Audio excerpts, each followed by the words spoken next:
in these first 100 days, it's been the economic issues, and really from, as President Trump campaigned on, an American first perspective, that have been in the lead in terms of how his administration has approached its relationship with India. Absolutely. Trade, immigration are essentially the two main aspects, trade being, of course, the primary aspect as far as Trump administration so far has been concerned about. And we're going to come to that also in a bit later. But the big picture, as you rightly mentioned, the broader relationship, the technology aspect of it, tech flows, defense, those are the other larger pieces, and the geopolitical goals and alignment as well. Given the fact this year, a Quad will be hosted by India later this year, and it will of course host the heads of state meeting as well. Very quickly, before we slip into that break, Mr. Gaikwad, let me bring you in on some of these aspects. What about the technology aspect, the geopolitical aspect? Do you think all of that is not at front and center, and it is trade that is really the primary issue through which, or the lens through which, relationships are being viewed by the Trump administration? So let's talk about security, which is paramount for any country. It was shame that so many people were slaughtered, and it has shaken the India, and also we are almost come on the brink of war. Imagine just one incident. So geopolitical is so much connected with America. If America and India do the perfect cooperation in intelligence and all that, America is very ahead in the Pakistan region. We should take the best help President Trump is always ready to offer against any and every terrorist in the world. So that is the first thing. Second, as you mentioned, immigration is important, but it is not the paramount, because every country has its own right. But I think, me being a tourism guy for state of Florida, I was chairman of state of Florida tourism called Visit Florida. If there is no security, there is no tourism. There is no local tourism. There is no domestic tourism. There is no international. It will hurt India most than anything else. So in my mind, it's very important that America is our best ally to the India as of today. Okay. For the intelligence and have a geopolitical relationship. You have China knocking your doors in 21, attacked India on the northern region. Now you have Pakistan. We have a lot more problems than we can handle.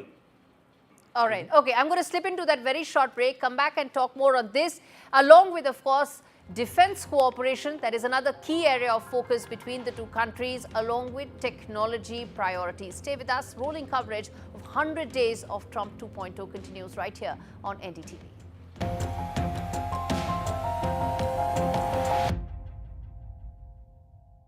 With retirement round the corner, I want to spend more time with my family and less time worrying about the numbers. Which reminds me. Welcome to British Seniors, the UK's #1 rated provider of over 50s life insurance. Hi, I'd like a quick quote. No problem. We're proud to offer our seniors lifetime guarantee. With 100% of claims having been paid, we guarantee your premiums will never go up and that you'll speak to one of our specialists in the UK. UK residents aged 50 to 80 are guaranteed to be accepted. Depending on your age, your loved ones can get a cash payout up to £10,000. And that money could help with funeral costs or even as a gift for the grandkids. I'll do it. Plus, when you sign up, you'll receive a £135 gift card and free 24/7 GP advice and health services. You got them all right. That's amazing. Be proud to protect your loved ones with British Seniors. To get a free quote today, call our UK team on 0800 977 5808 or visit britishseniors.co.uk. This is an important message for people living with diabetes, from people living with diabetes. When I was experiencing the symptoms of diabetes, I didn't know what was going on. You go on the internet and it's full of horror stories. I didn't understand about carbs, I didn't understand about blood glucose levels. That's why the support I get as a Diabetes UK member is so important. You can become a Diabetes UK member for just £3 a month. When you do, you'll receive a practical guide specific to your type of diabetes and a copy of Balance magazine 4 times a year. Plus, you'll help support research that could lead to better treatments for all types of diabetes. As members, we're all working it out together.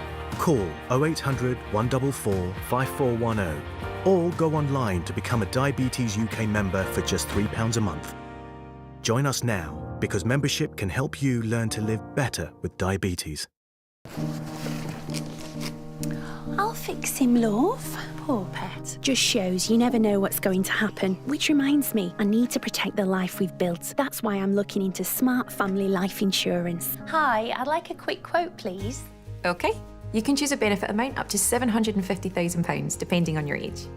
If you're a UK resident aged 18 to 64, you can apply with just a few health and lifestyle questions. For £250,000 of cover, the price starts at just £14.77 a month. That's less than I thought. And it could help my husband with the mortgage. Just like families, not all life insurance is the same. That's why we offer the Smart Family Guarantee. That's good to know. You'll also receive a 100% advance in the event of terminal illness and 10% cash back on your first year's premiums. That's the Smart Cashback. Plus, you'll also get your choice of a £125 gift card. Protect the life you've built the smart way. To get a free quote today, call our specialist UK team on 0800 977 5753 or visit smartinsurance.co.uk.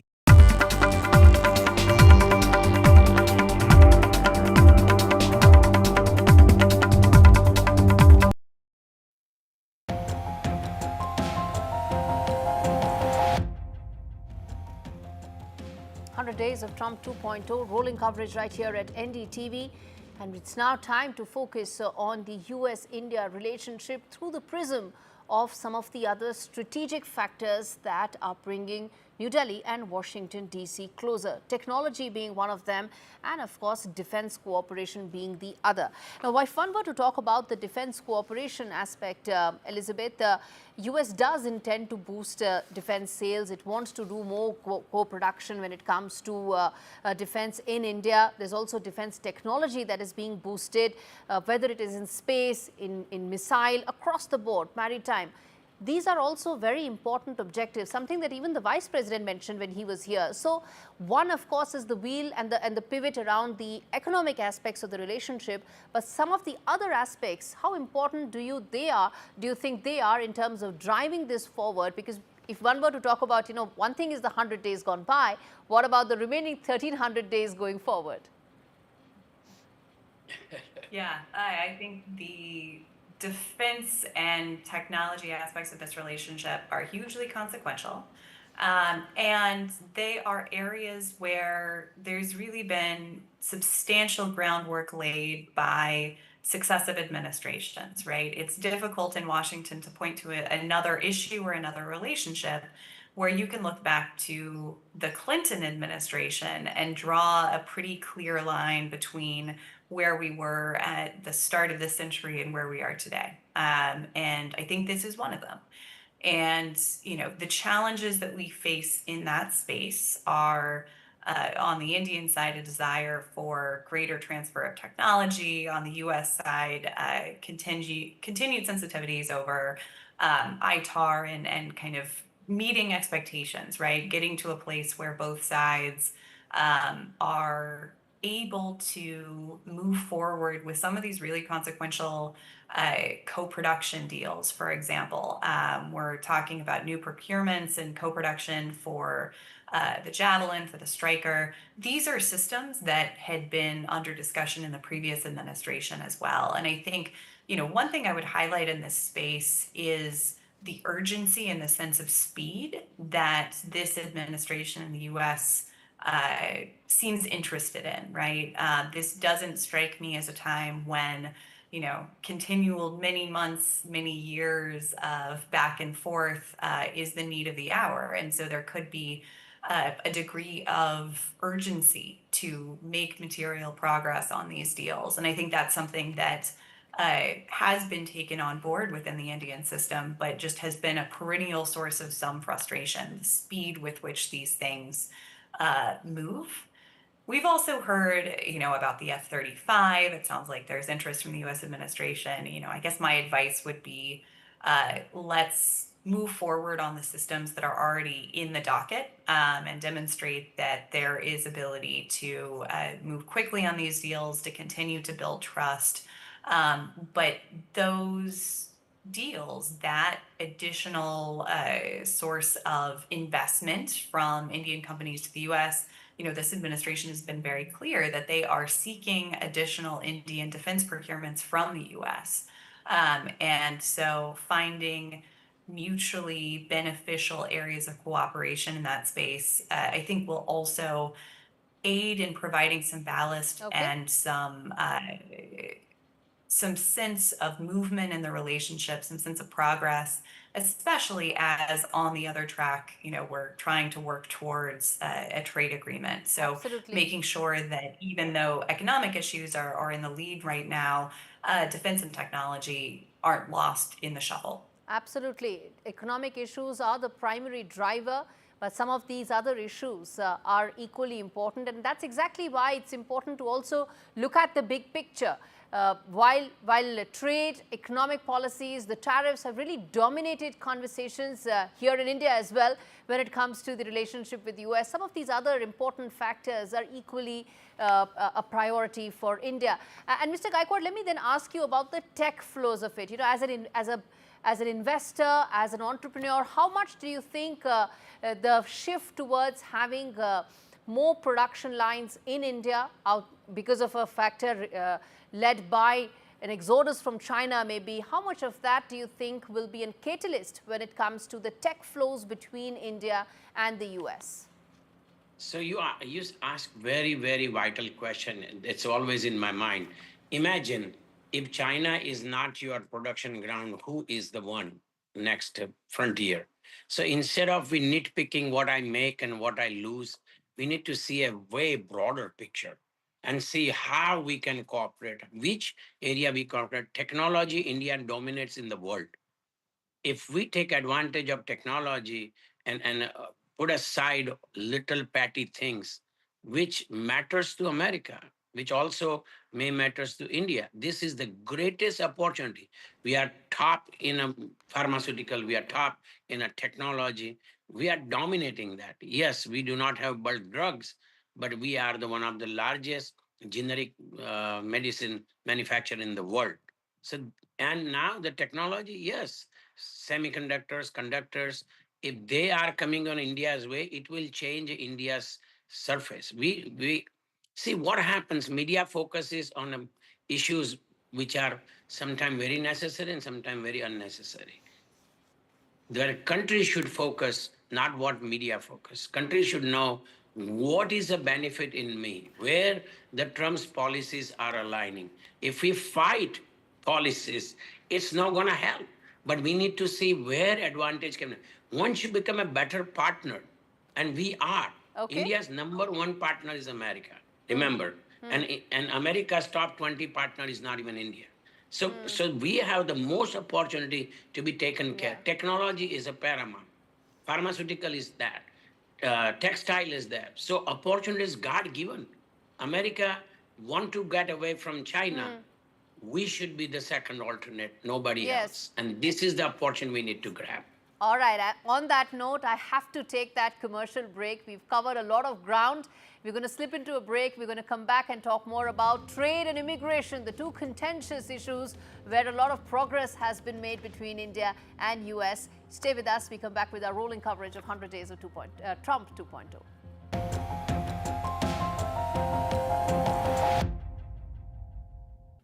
Packed lunches don't have to cost a packet. At Aldi, these school dinner winners are just £8 2p. At this price, it's scanner time.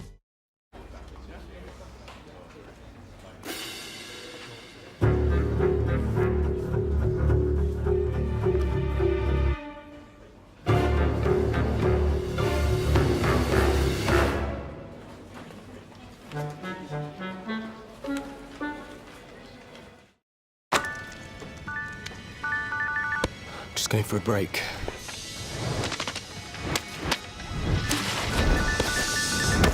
I want to break free. Oh, hey, just the man I'm just going for a break. God knows I want to break free. But life still goes on. Have a break. Have a Kit Kat. You could save money on your energy, broadband and mobile bills and feel more protected when you switch to a better deal. Switch and save now at uswitch.com. I think that there's something that's always there that I just need to uncover. Like, I know I'm going to get there, but I have to be patient with myself. That's probably the scary part for me. And it's okay, like, if you completely pivot and change.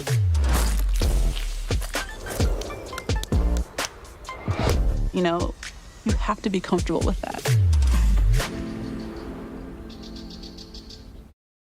Hey, look at our Simply Safe home security system. Let's install it.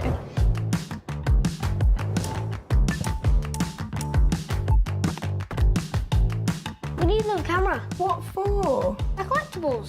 What? Now you've got a camera each. Yay! Systems start from under £200 when you buy a professional monitoring plan. There's no safe like Simply Safe. At Green Flag, we don't just save motorists at the roadside, we'll also save you money by halving your AA or RAC renewal when you get our most similar UK vehicle cover. If it isn't half your original renewal price, let us know and we'll pay you the difference. Green Flag's got you. Search Green Flag. Don't miss Sharp's half-price spring savings. Get Sharp's bespoke fitted furniture for every room, from living spaces to home offices and bedrooms. Many ranges are now half price, including our must-have Manhattan range. Our exclusive Space Plus system means we won't be beaten on space. Plus, you get our 15-year guarantee for total peace of mind. Refresh your home with Sharps this spring.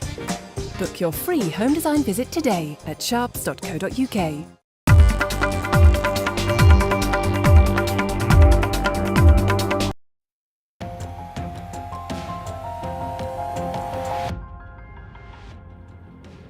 "100 Days of Trump 2.0, and we at NDTV have been bringing you all the insights, perspectives, stories and views that matter, that help decode what is the relationship between India and US till now, how it has benefited and what is the roadmap ahead. On your screens are some numbers that really encapsulate what the Trump presidency has been all about.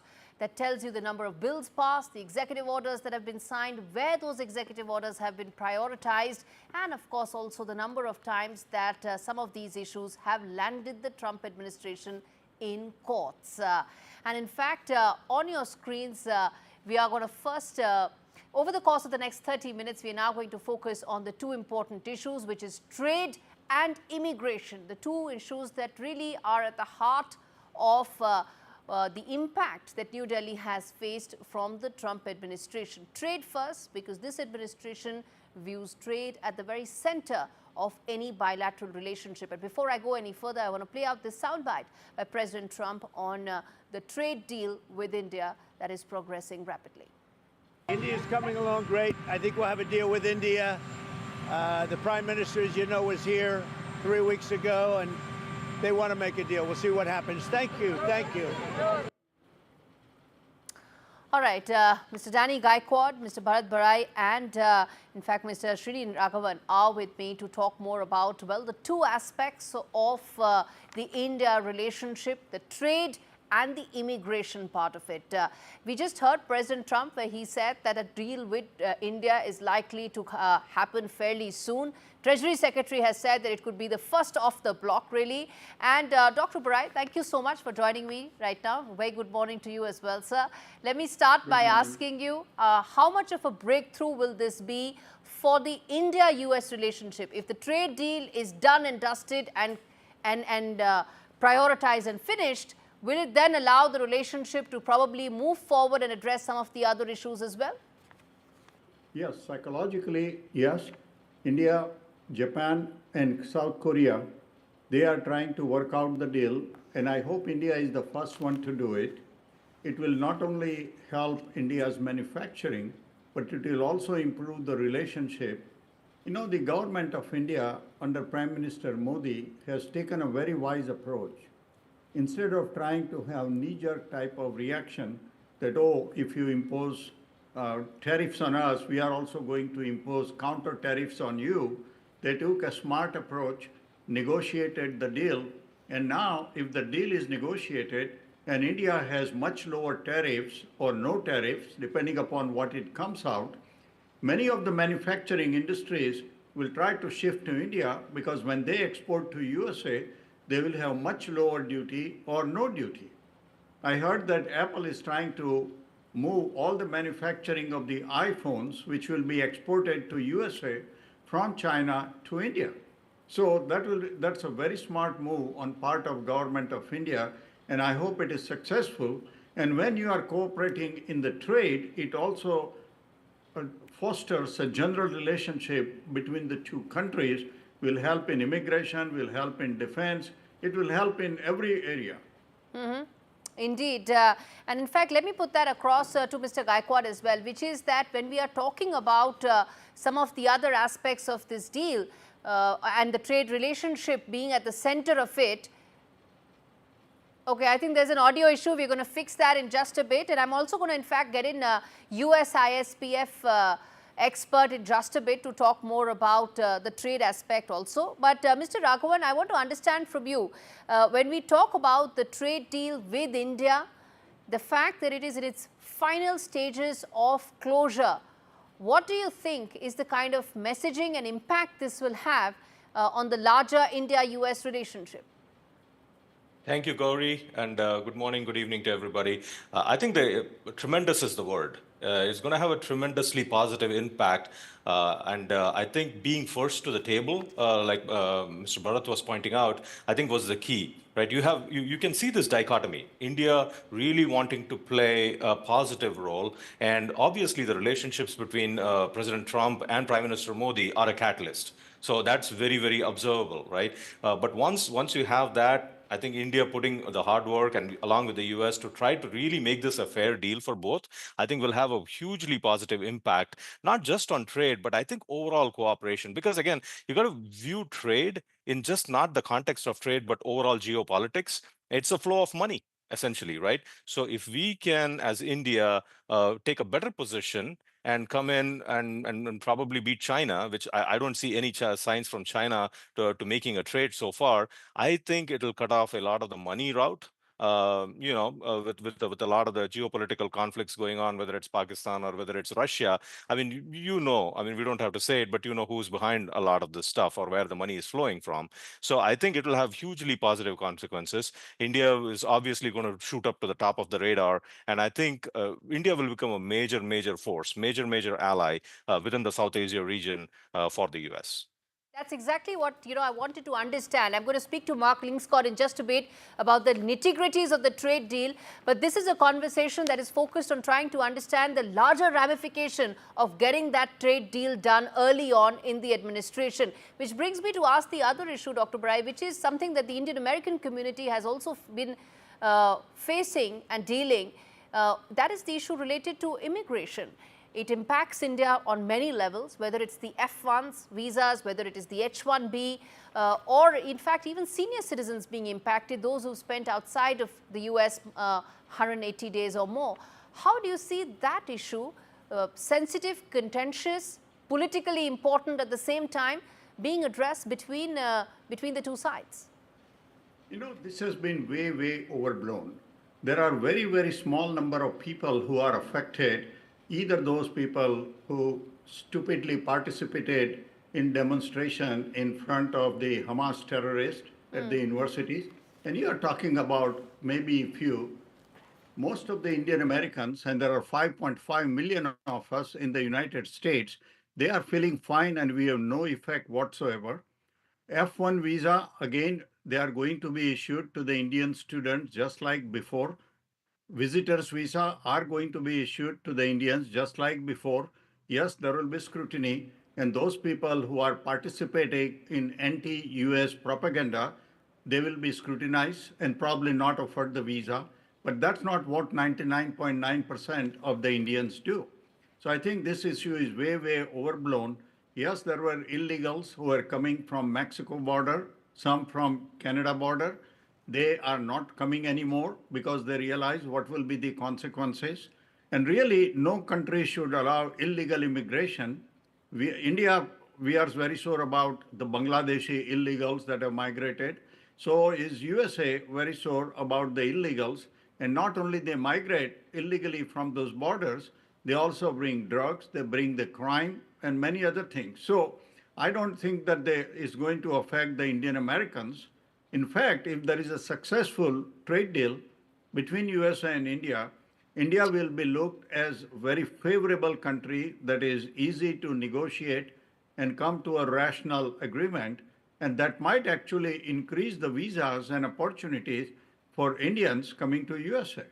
Dr. Brai, that's a very important point that you've made, and we're going to try and put that out as well for our viewers who are joining in right now to understand the larger impact of this conversation, which is that if a negotiation happens early, there are early pacts being signed, the perception that goes out is the deal making is not so cumbersome in India, which allows some of the other issues to also, or some of the other aspects of this relationship to also take off. Mr. Raghavan, then let me ask you about the visa-related, immigration-related issues that I put forth to Dr. Brai. How do you view those being impacted right now, given the fact that the sense one has in India is that whether it's F1s, whether it is H1Bs, India does get impacted quite significantly by some of these measures?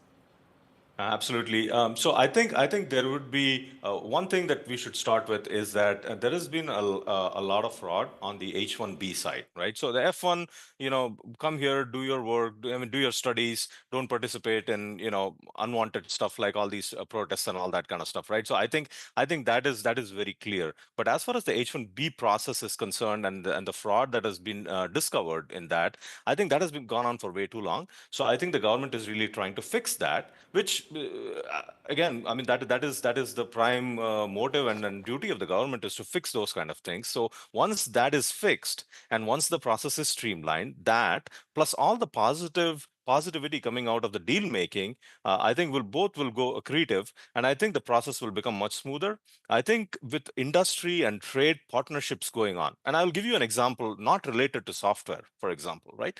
So if you look at EVs, electric vehicles, I mean, India is really expanding into electric vehicles. A lot of the bus fleets are getting converted and things like that. So we need more of EV manufacturing, EV technology, and all that in India. So cooperating with the US, which has been much ahead of India in that particular sphere, I think would be a very positive. So that will exchange a lot of talent back and forth. That will exchange a lot of industry back and forth, particularly in that sector. And I think to do that, you need more visas, right? So I think it will be overall a positive, Gaurie. We indeed do need more visas and an open and more flexible policy with regard to legal immigrants. I think there is no dispute or disagreement when it comes to illegal immigrants. India took the entire flight back aircraft that came with the illegal immigrants because New Delhi is completely in sync with Washington when it comes to illegal immigrants. It's about the concerns regarding the legal immigrants that we are putting forth here. And Mr. Gaikwad, let me then bring that question to you as well about the issues related to legal immigrants. Is that's a concern here in New Delhi? Do you think it's being blown up disproportionately, or is that a view that people in Washington also share? No, ma'am. I had a personal meeting with the immigration team.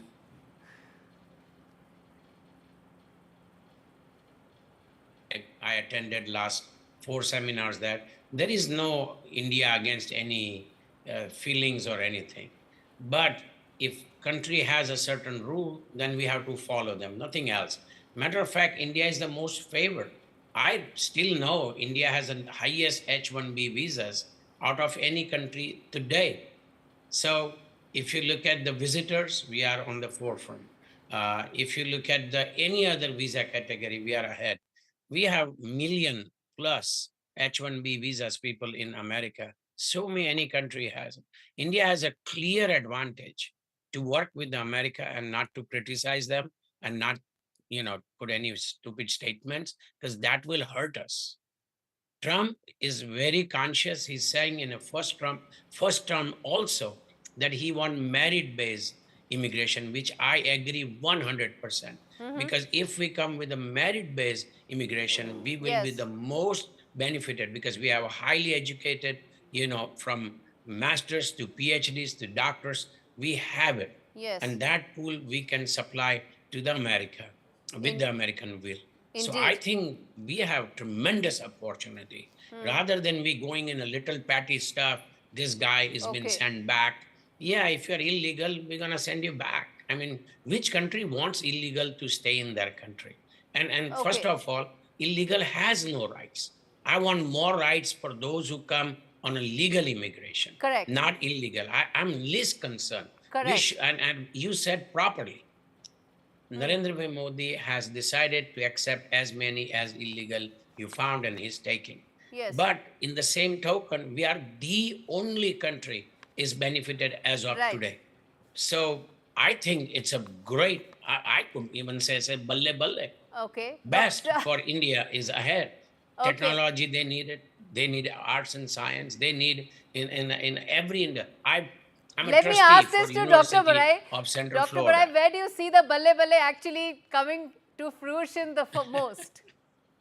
It's a hard Well, to it's hear, going to but be coming to I hope you can fruition hear for me. both India and USA in all the aspects, not only in more issuance of visa under H-1B, student visa, visitors visa, but also in the defense deal. We need sensitive defense technology, high defense technology, because we have two neighbors, Pakistan, which is sending terrorists across in our country, and China, which is constantly trying to undermine India. So it's going to help us in getting the top-notch defense technology.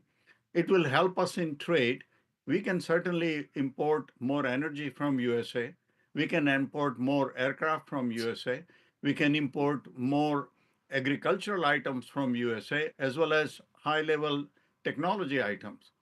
So politically, militarily, educationally, trade-wise, it's a plus-plus deal for both India as well as USA. Indeed. And in fact, Mr. Raghavan, then let me ask you this as well in terms of some of those opportunities that Dr. Barai mentioned, a whole gamut of those opportunities, a positive view that may emerge for New Delhi after the trade pact being signed. Where do you see all this in terms of the larger geopolitical alignment as well? Because let's not forget, there's also a Quad meeting that will take place in India. Prime Minister Modi will chair that heads of state meeting. And the focus of that is expected to be greater alignment on strategic and security issues. Absolutely. I think from again, as I alluded previously, I mean, the trade is just the starting of it, right? And it controls the money flow. And I think from a strategic military intelligence perspective, I mean, you've already seen after the attack in Pahalgam, both, Director of National Intelligence Tulsi Gabbard and FBI Director Kash Patel openly voicing their support in terms of, whatever data is needed, whatever intelligence is needed, US is with India. So I think that statement has been made clear, but it will only get clearer and louder as we go forward. Again, I think it's time that, and I'm sure China and Pakistan are taking note of this.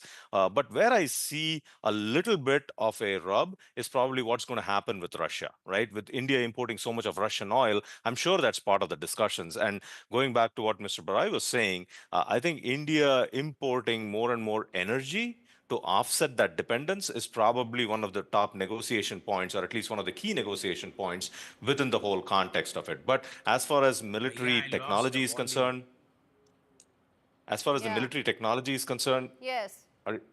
Yes. Can you hear me?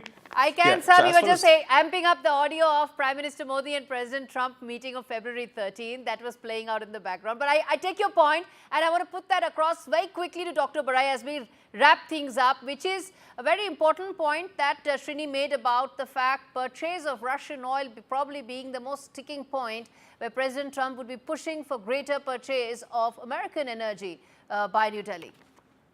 Well, what has happened is, yes, once upon a time when the Russian oil was very cheap, going at $20 to $30 a barrel, India acted smartly in its own best interest and got it. But now that Russian oil is almost trading around $55 to $60 per barrel, we are not buying that much of quantity. Now the price has evened out, whether we buy it from America, whether we buy it from Middle East, or whether we buy it from Russia. And now if we are trying to balance the trade with United States, this is one area where India can buy more oil, more natural gas from USA to try to bridge the trade gap that exists between the two countries. So I think it will be a very smart move. Indeed, it will be. And on that note, I have to wrap this up. Thank you so much, gentlemen. Srini Raghavan joining me from Texas, Dr. Barai joining me from Chicago, and Mr. Gaikwad joining me from Florida. I'm going to slip into a break, come back on the other side, talk more about, well, the juiciest story that came out of the 100 days of President Trump's administration, the Signal Gate saga. You want to hear that because that was the other big fallout, or probably the biggest miss of the 100 days of President Trump's administration. Stay with us. We come back with that story.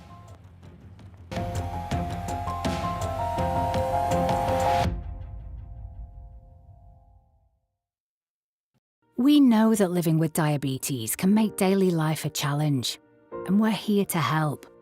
I felt very low with the diagnosis and very lonely as well, and embarrassed. I think people don't necessarily realise the impact that being diabetic can have on you, and the amount of extra decisions you have to make a day through carb counting every single thing you eat. If you're struggling with the everyday challenges diabetes can bring, become a Diabetes UK member today. Receive this informative welcome pack and Balance magazine. Balance magazine has been very good in giving me tips to manage my diabetes on a day-to-day basis. One of the things I was recommended to do was exercise. What motivated me was my love of dance, and I got that back. Join a community that really understands. Call 0800 035 7605 or go online to become a member for just £3 a month.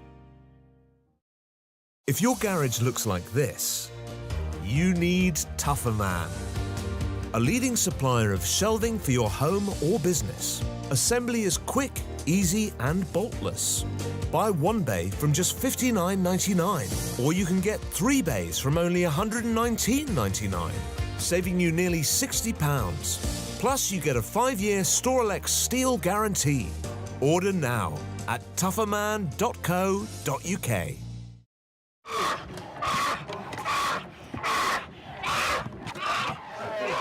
This baby bear is terrified. Torn from her mother's paws at a tender age. They will force her to live alone in a tiny, filthy cage, like so many bears driven mad by loneliness, rubbing their wounds raw against the bars, suffering cruelly day after day, year after year, just for people's entertainment. Four Paws found little Potap crammed into a tiny, squalid cage. He'd been there for almost 9 years, lonely and isolated. There are so many more young bears who need your help. Please call 0800 038 0496 or text BEAR5 to 70800 to give £3 a month via your mobile phone. Every month, your £3 could help us free more bears.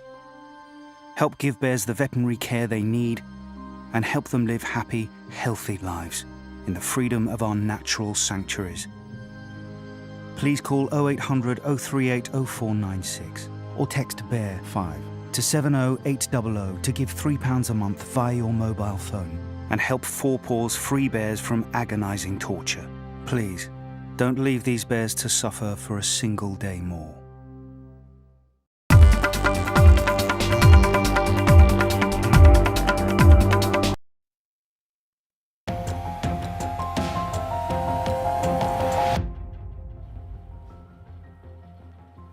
"100 days of Trump 2.0, and the one big controversy was the Yemen war plans being leaked on a chat on a messaging platform. And that was the Signal Gate saga. What was it all about, and how close was the administration in terms of those war plans being leaked, and what was the larger impact of that? We decode in this report that's been filed by my colleague Disha Bagchi. The first 100 days of US President Donald Trump's second administration has had many twists and turns. But perhaps the most significant disruption to hit this administration so far has been the explosive Signalgate scandal, a massive national security lapse that shook Capitol Hill and sent senior-most national security officials in the administration scrambling after they were found discussing plans to strike Yemen's Houthis on the American messaging app Signal. Let's take a quick look at what happened. On March 11th, US NSA Mike Waltz created a group chat on Signal to discuss plans on bombing Houthi targets across Yemen. Over the next few days, top officials, including US VP J.D. Vance, Defense Secretary Pete Hegseth, CIA Chief John Ratcliffe, among others, discussed key details of the upcoming strikes, all witnessed by Atlantic Editor-in-Chief Jeffrey Goldberg, who was accidentally added to this chat by Mike Waltz. Almost 10 days later, Goldberg published an explosive article on The Atlantic, revealing specific details of the Signal conversation, but stopping short of sharing the complete chats, which included Pete Hegseth sharing the exact timeline of the strikes, given Goldberg felt that the nature of the chats was classified. For the next 48 hours, the Trump administration downplayed the leaks, with Donald Trump calling it not a serious security lapse, saying that they won't use Signal anymore. Meanwhile, Mike Waltz took full responsibility for the lapse, calling it a mistake. But Pete Hegseth doubled down and said that no classified details were shared and calling the US mission in Yemen a success. Meanwhile, Tulsi Gabbard testified in Congress and said that no classified information was shared. After the Trump administration repeatedly insisted that the chats were not classified, the Atlantic editor-in-chief, in a second explosive article, revealed the full screenshots of the chats, including the list of members who were part of the group, further shocking Washington. So what was the aftermath of the scandal? While the White House launched an internal probe into the matter, Democrats were furious, demanding that Waltz and Hegseth resign. But US President Trump backed his administration. He backed Mike Waltz and Hegseth despite these leaks. With that, it's a wrap on this edition of our very special show on 100 Days of Trump 2.0. Thank you so much for tuning in.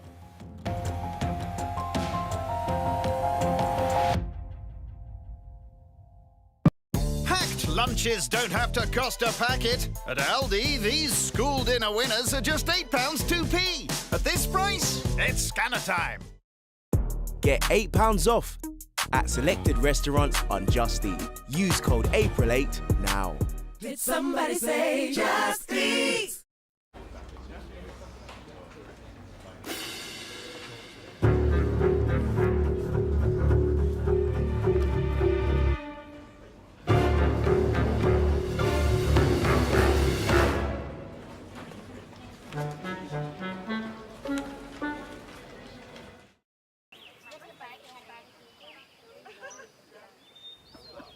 Did we? Yes, we did.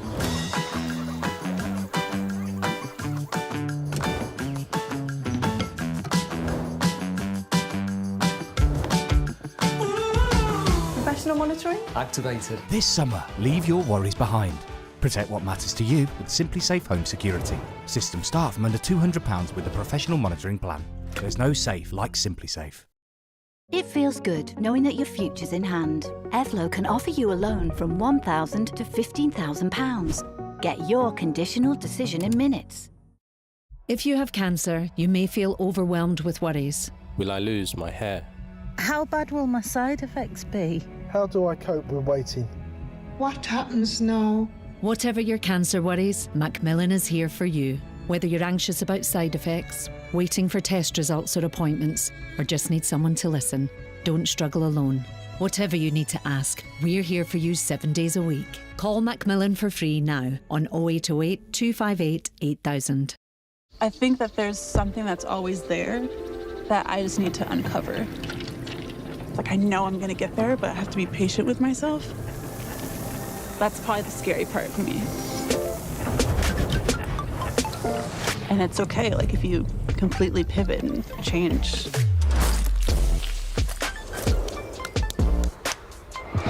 You know, you have to be comfortable with that.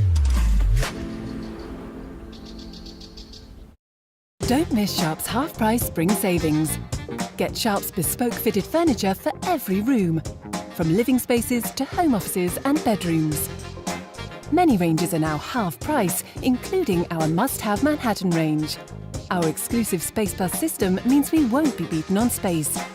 Plus, you get our 15-year guarantee for total peace of mind. Refresh your home with Sharps this spring. Book your free home design visit today at sharps.co.uk. In People's Postcode Lottery's May draws, you could win a share of £15.6 million. For the chance to win, sign up before midnight tonight. In today's interconnected world, India's voice is more crucial than ever. When India speaks, the world listens. At NDTV World, we are that voice, bringing you intelligent and insightful news from India and beyond. From geopolitics and diplomacy to economic shifts, migrations, tech disruptions, and the stories of our diaspora. We cover the news that shapes our global future. NDTV World, your new home for global news, is here. From interesting tech startups to industry-leading companies, politics, sports, culture, curry, cricket. Oh, there's so much to talk about. Like me, if you too thrive on interesting conversations, this is a show you cannot miss. Watch this space to know more about all matters and all people that make Britain what it is today. Out of Britain, with me, Radhika Iyer.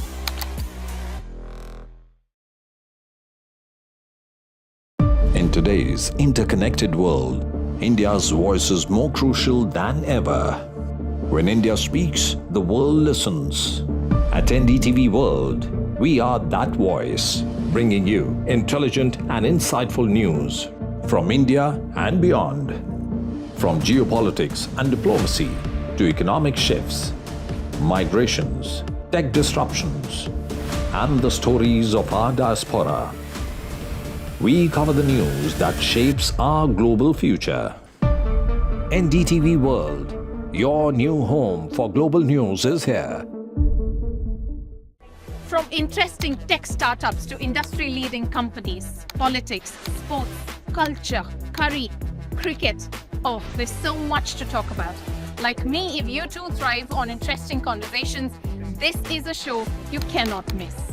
Watch this space to know more about all matters and all people that make Britain what it is today. Out of Britain, with me, Radhika Iyer.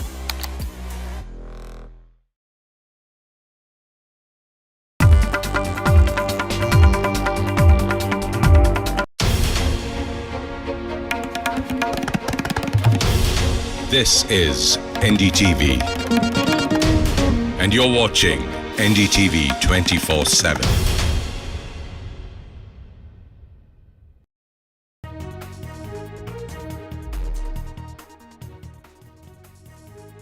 Government's big move ahead of Bihar polls. Modi government announces caste census. Cabinet clears a big decision.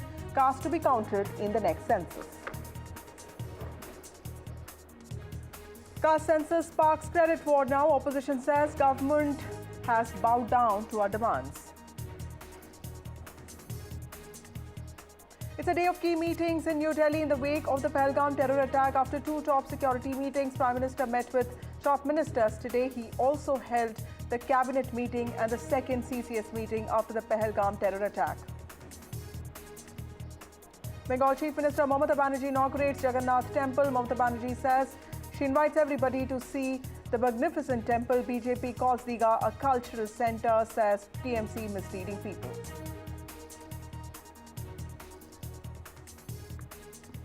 Good evening, ladies and gentlemen. You're watching NDTV. Modi government will be enumerating caste as part of its upcoming census.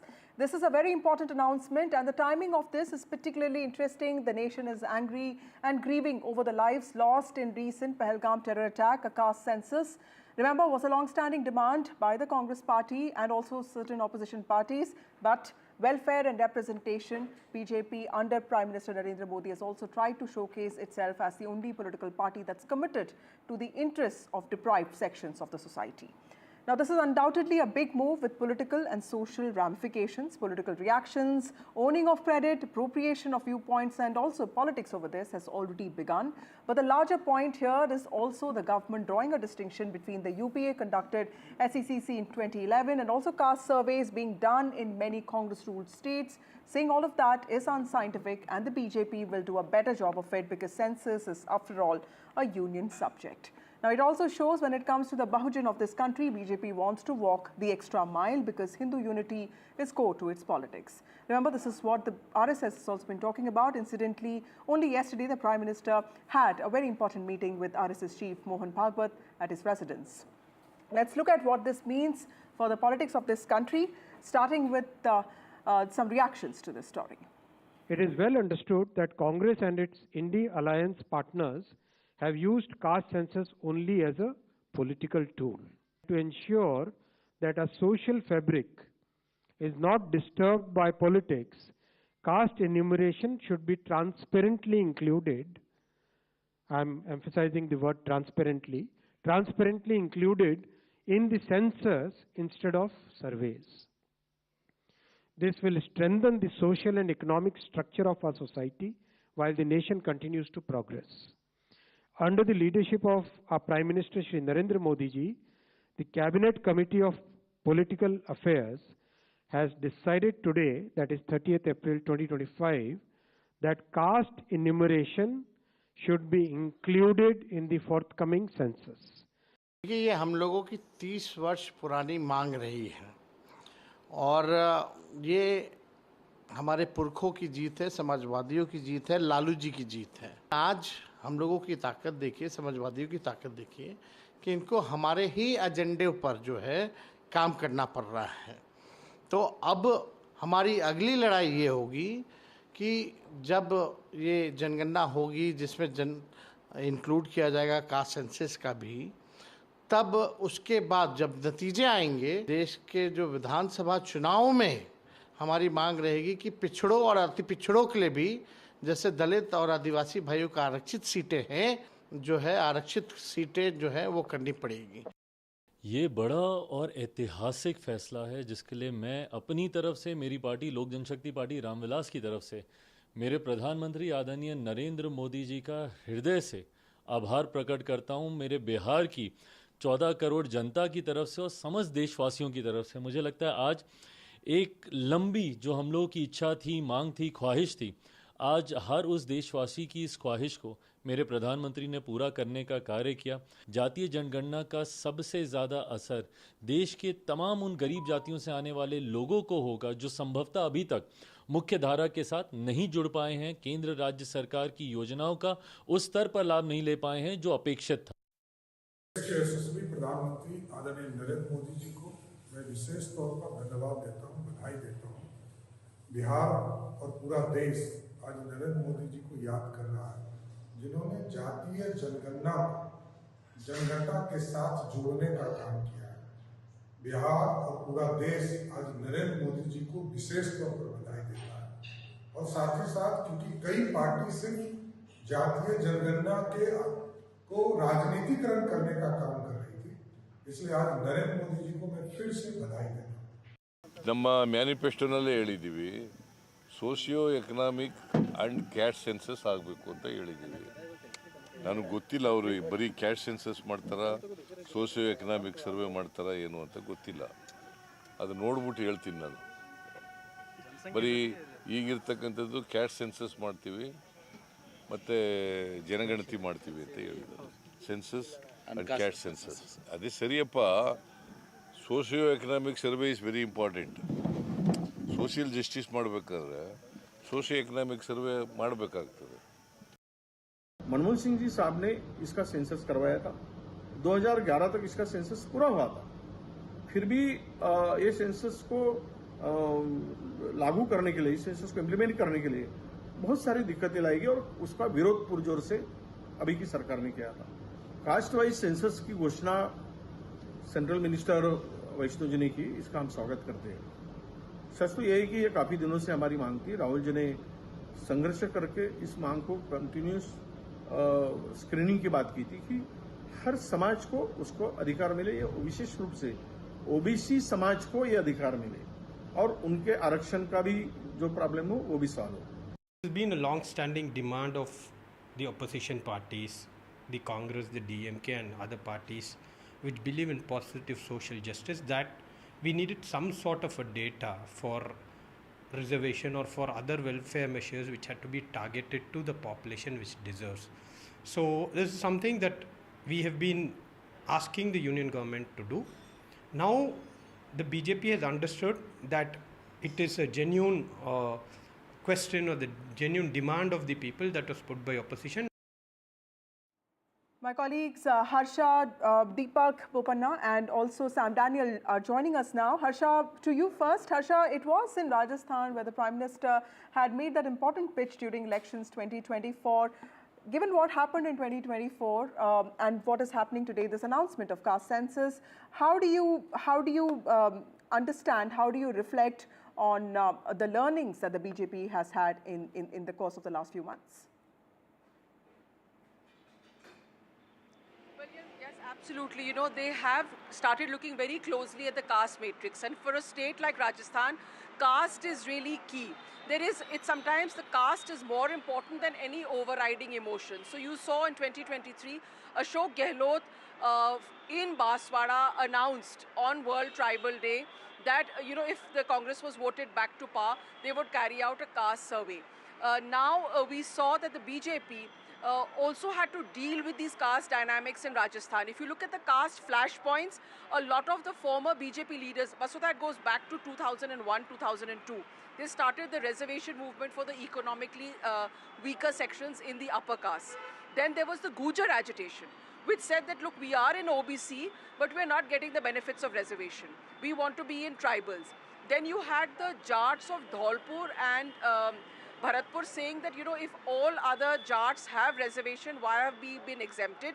Just because we are a former royal state. You also saw, the Malis, smaller reservation movements like the Malis agitating for reservation. And then, of course, you saw this whole Ganga Jal controversy where, a Dalit leader went into a temple and it was sprinkled with Ganga Jal. The BJP immediately realized that it's something that they'll have to pay the political price for, and they sacked Gyandev Ahuja. So that's how important the caste matrix is in Rajasthan.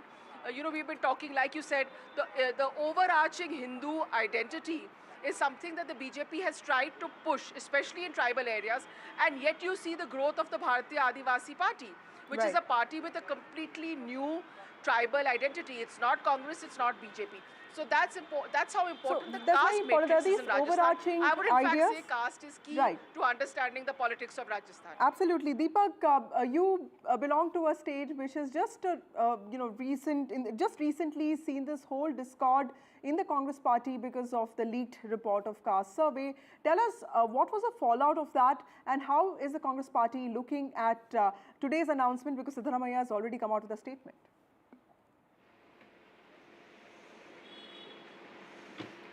Well, they'll be looking at it very keenly, especially some within the Congress party, especially some of their own ministers, because of the fact that, they have had issues with the state census. Though they're, of course, not naming it a census, they're saying it's a socio-economic survey. But we've seen a lot of differences, haven't we, in the past. But there was a very clear instruction that was given by the Congress High Command, especially to Karnataka, which was somewhere, putting this particular survey on the back burner. 2015 is when it was commissioned.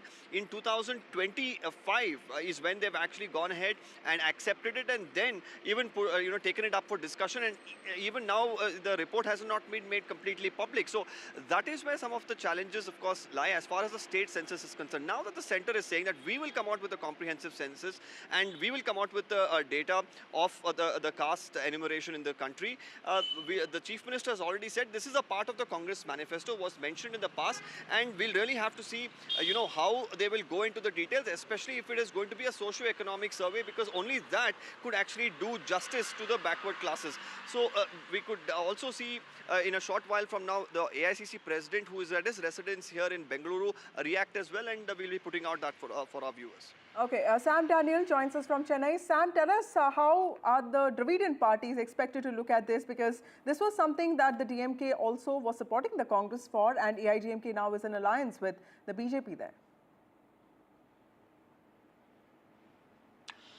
That's right, Vasudha. The ruling DMK welcomes this, saying it's a shot in the arm for the opposition, for the India bloc, which mounted pressure. And this has made, in a sense, the BJP make a U-turn after claiming this is impractical and will be divisive in that sense. And with 1 year to go for elections in the state, the ruling DMK hopes this will, in a sense, consolidate the OBCs in that sense.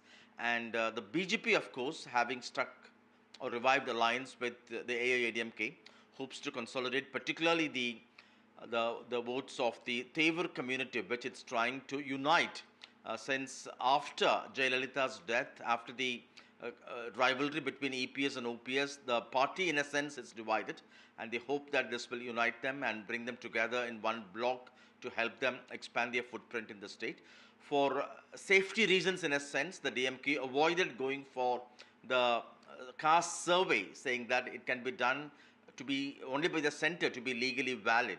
And the bigger question would be, in a state which has the highest percentage of reservation, 51%, would the outcome of caste census be in any way contradictory to the present form? Right. And that could be seen as a majoritarianism. That's something the government is cautious, but they hope that will not happen. The census could reflect the way things are at the moment on the ground, they say. Right. Thank you, Sam Daniel. Thank you, Harsha, and thank you, Deepak, for joining us with those details. We have Chandan Gowda, who's a political analyst. We have Adil Singh Boparai from the Congress Party. We have Shazia Ilmi of the BJP, and we have Dr. Milind Awad, who's also somebody who understands caste. Joining us now, Shazia, to you first. In 2011, the data of the socio-economic and caste census, which was done by the UPA government, the data has still not been released because in fact, this is what the centre said in Supreme Court in 2021, that 46 lakh different castes. You know, there were a lot of complexities, multiplicity of caste. How is the government looking at overcoming these challenges? How foolproof do you think, and how transparent do you think the exercise is going to be? First of all, Vasudha, thank you for inviting me on your show. And I want to tell everybody, to all the viewers of NDTV, through you, Vasudha ji, that it's indeed historic. First time ever since independence, caste census will be a part of the population census. And this will be done alongside the population census, which was pending. We all know it was to be done and had to be done during COVID. So it's actually great news and historic news. And despite the fact that it comes in 7th schedule, and Union could have done it anytime earlier, despite many promises in 2010. And despite the fact that the then Prime Minister Manmohan Singh had promised to include the caste census, Congress always deterred. So it had to say one thing on the face of it and use the entire idea of caste census and talking about it as a political tool and keeping the cauldron burning. But when it comes to action and doing it, the cabinet has approved this very big historic decision, which will have a huge impact. And it is already sending some kind of tremors to the India Alliance. Of course, I've changed the name and I call them Pindi Alliance because they're Rawalpindi folks. But I really think it's been stumped. But more than that, more importantly, it's a big win for India. And the idea the Prime Minister has of Sabka Saath, Sabka Vikas, and justice, social justice, and economic justice. And all this information, according to caste, along with the name, gender, age, and other details, will be taken by the population census and ensure that what exactly is the position of various castes. Because until now, it was only scheduled castes and scheduled tribes. Right. So for the first time since independence, I should say after 1931, I think this is being done. So this is historic indeed. So that's a very valid point. Adil Singh Boparai of the Congress Party. After the Congress and the India bloc made very fierce demands about the national caste census, now we do see the caste census coming up. But it also shows that the BJP is willing to walk that extra mile. It does not really care about whose idea is it. This is not part of its commitments to people. It's not an ideological promise, but clearly the BJP realizes that this is something that the Bahujan of the country wants, and it wants to do that. Do you see this as something that can blunt the narrative of social justice that Rahul Gandhi has been talking about? It's a vindication. It is a vindication of our position. It is a vindication of our vision. And if hypocrisy had a name and a face, it is the BJP today. Absolutely, this is a decision in the right direction. It was after Congress Party's sustained and continuous perseverance on the floor of the House and outside the House that the BJP has to finally buckle. They had no option because there was groundswell of anger. They can't make a necessity and masquerade it as a virtue. They had no option because the Congress Party and 1.4 billion people of this country had mounted unparalleled pressure on this government to act. And therefore, they buckled and they've acted. So therefore, we welcome this decision. Having said this, there are a few pointers. The BJP should not just make it appear like a slogan and forget about it. This needs to be done immediately and as soon as possible. They should not delay it on some pretext or the other like they did with the women's reservation bill. The BJP has a track record of making announcements and being short on implementation. That's number one. Number two, it must be done in a transparent manner. Number three, there are several Congress-ruled governments, opposition governments, where this has already been put into action. So therefore, they must seek our advice on the nuts and bolts of this census. We can contribute. If we have to work as a cohesive unit, if we have to work as Team India, they must be open to best practices which we've already adopted. Because at the end of the day, it is the people of this country. We are servants of the people of this country. We exist to serve this country.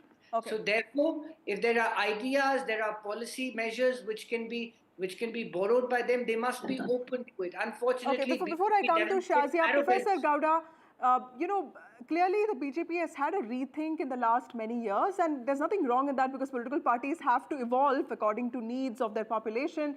But how do you see this as a political gamble? Do you see this as a logistical challenge?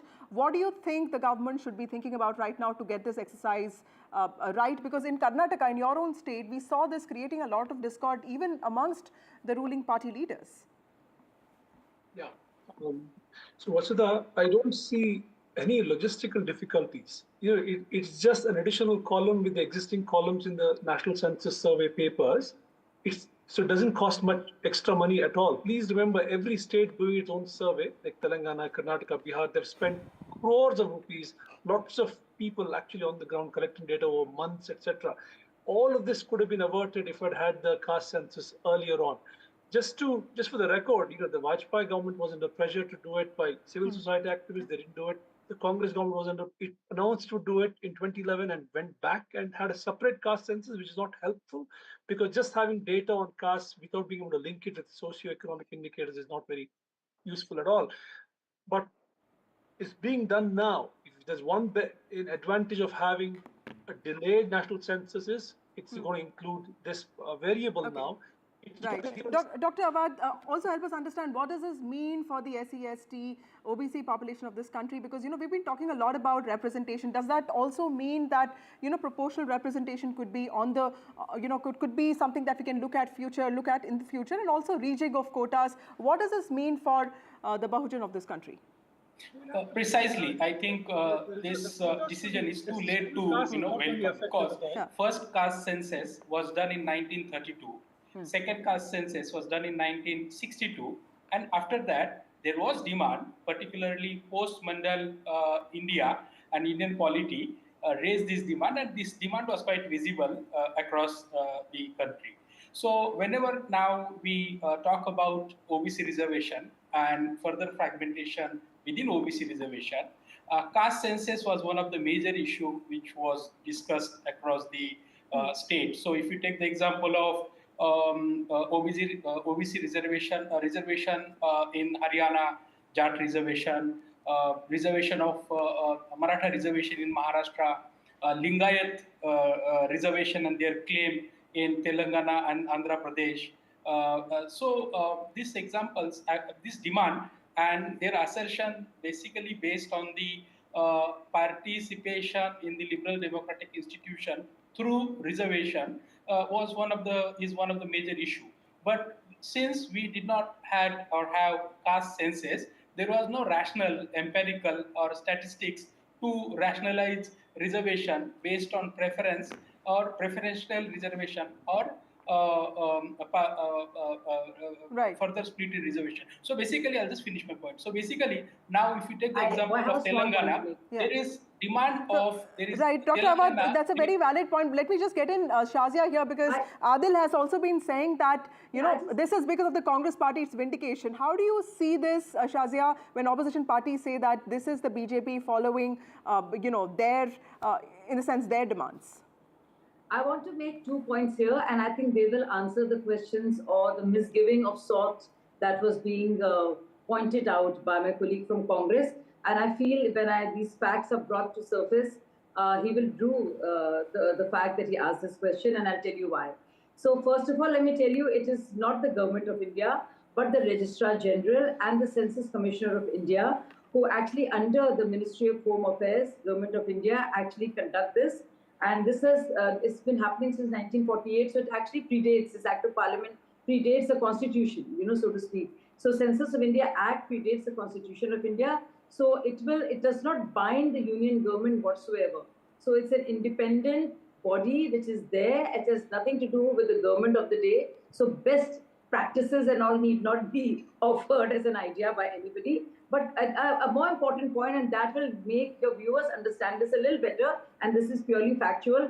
I want to tell everybody that in 2010, the then Prime Minister Manmohan Singh ji did try, and he did assure the Lok Sabha, and I will present you the evidence. I will dig that out and show it to you, that caste census would be included and would be considered by the cabinet. But many cabinet ministers, and most vocally, it was Chidambaram who actually said that this should not be there and we cannot have a caste census, and that's why it was not done. And the Prime Minister Manmohan Singh ji, despite his assurance, could not make it happen, and because Adil, quickly, would you like to respond to this? This is, and this survey,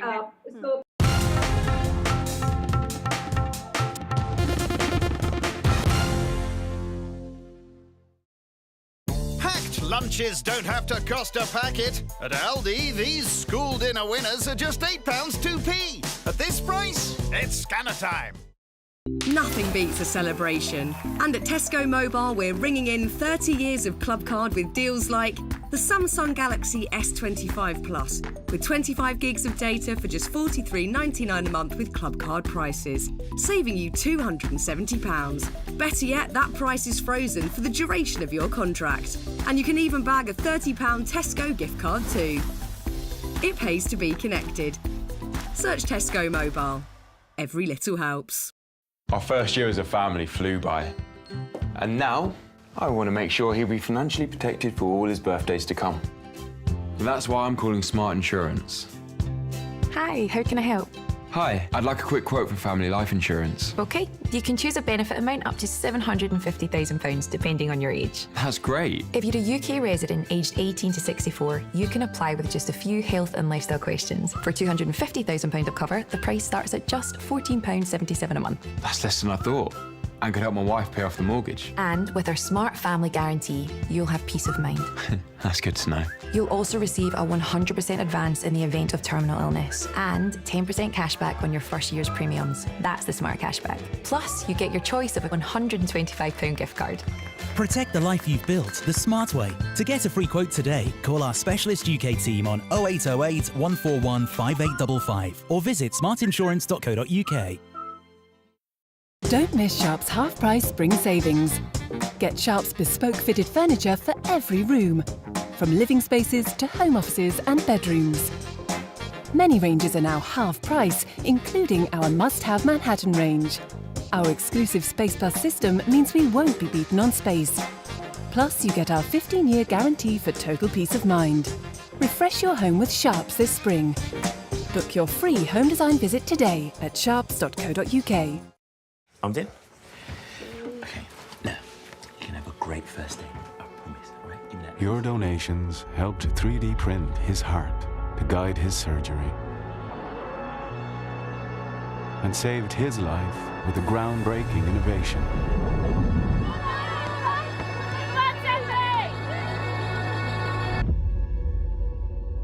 And the future breakthrough that could cure her is closer than ever. Help us turn science fiction into reality and save more lives like hers. Donate to the British Heart Foundation now. Now I'm retired, I can spend more time with my grandson. I'm proud of him and want to help any way I can. Which reminds me.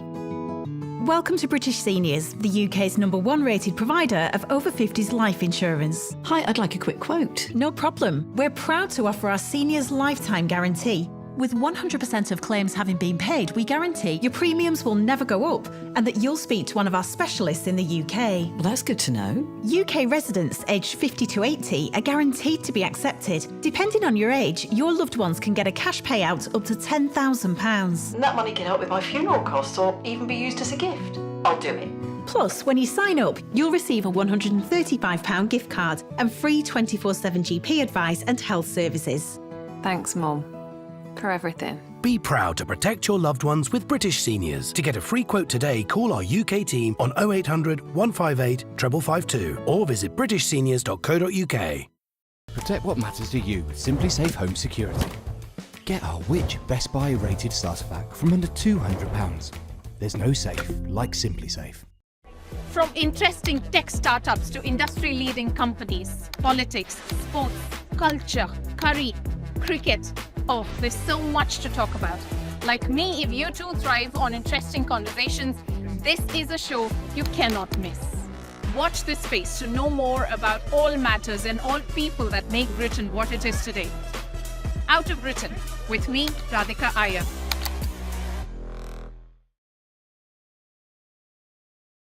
In today's interconnected world, India's voice is more crucial than ever. When India speaks, the world listens. At NDTV World, we are that voice, bringing you intelligent and insightful news from India and beyond. From geopolitics and diplomacy to economic shifts, migrations, tech disruptions, and the stories of our diaspora. We cover the news that shapes our global future. NDTV World, your new home for global news is here. From interesting tech startups to industry-leading companies, politics, sports, culture, curry, cricket. Oh, there's so much to talk about. Like me, if you too thrive on interesting conversations, this is a show you cannot miss. Watch this space to know more about all matters and all people that make Britain what it is today. Out of Britain, with me, Radhika Iyer.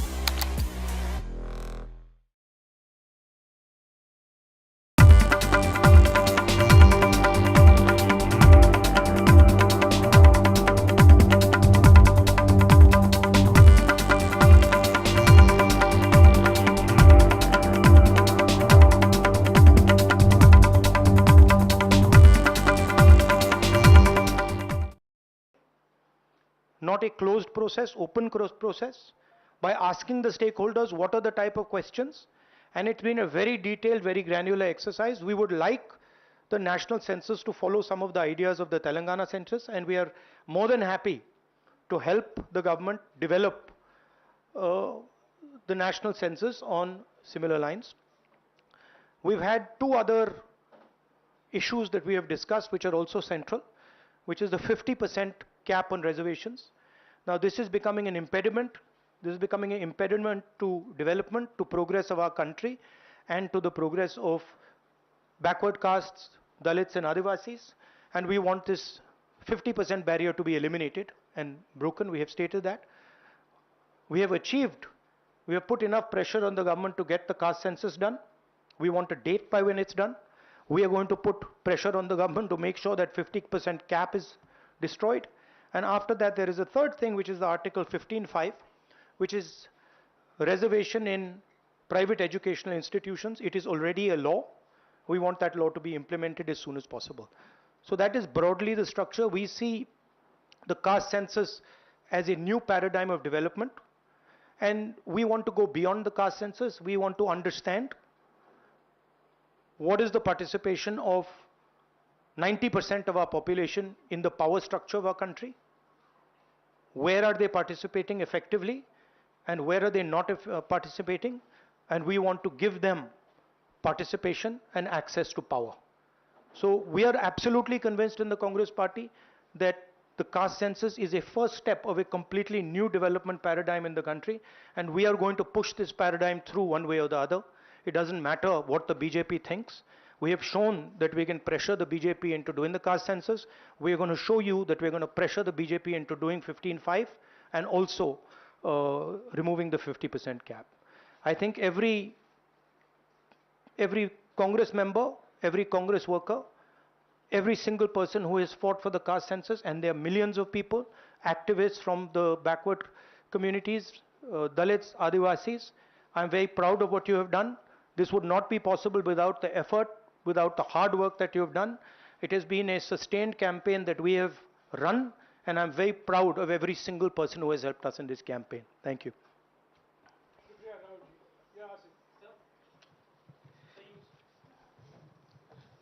So you said that the government was opposed to this and suddenly decided to take this step. Do you think that this decision has been taken in light of the upcoming Bihar polls? No, I don't think so. I don't think that's why this decision has been taken in a hurry. I don't need to comment on whether they took it, when they took it, how they took it. Now they have taken it. We are happy they've taken it. Now this needs to be taken forward. Sir प्रधानमंत्री बार बार ये कहते थे कि ये 4 जातियां होती हैं सिर्फ देश में. अब अचानक से फैसला हुआ तो क्या लगता है कि आप Well, Congress leader and leader of opposition Rahul Gandhi, they're addressing a very important press conference saying that caste census, the important announcement that's been made by the Modi government today, changes the politics of this country, and it's an important move in the political realm of this country. But he, of course, is taking credit for this idea and also saying that a lot needs to be done, including the law that needs to be brought in. Well, that's what was said by Rahul Gandhi today. But good evening, ladies and gentlemen. You're watching NDTV, and this is the 7:30 p.m. news break. Prime Minister Narendra Modi chaired a very important high-level cabinet meeting on political affairs in the wake of the deadly terror attack in Pahalgam. And this meeting happened today. The Cabinet Committee on Political Affairs, CCPA, also met today. In fact, it's being called the Super Cabinet, and it was underway in the morning. And it's also expected to huddle over the next possible measures to be taken. With that, it's time for a short break. More news and updates on the other side.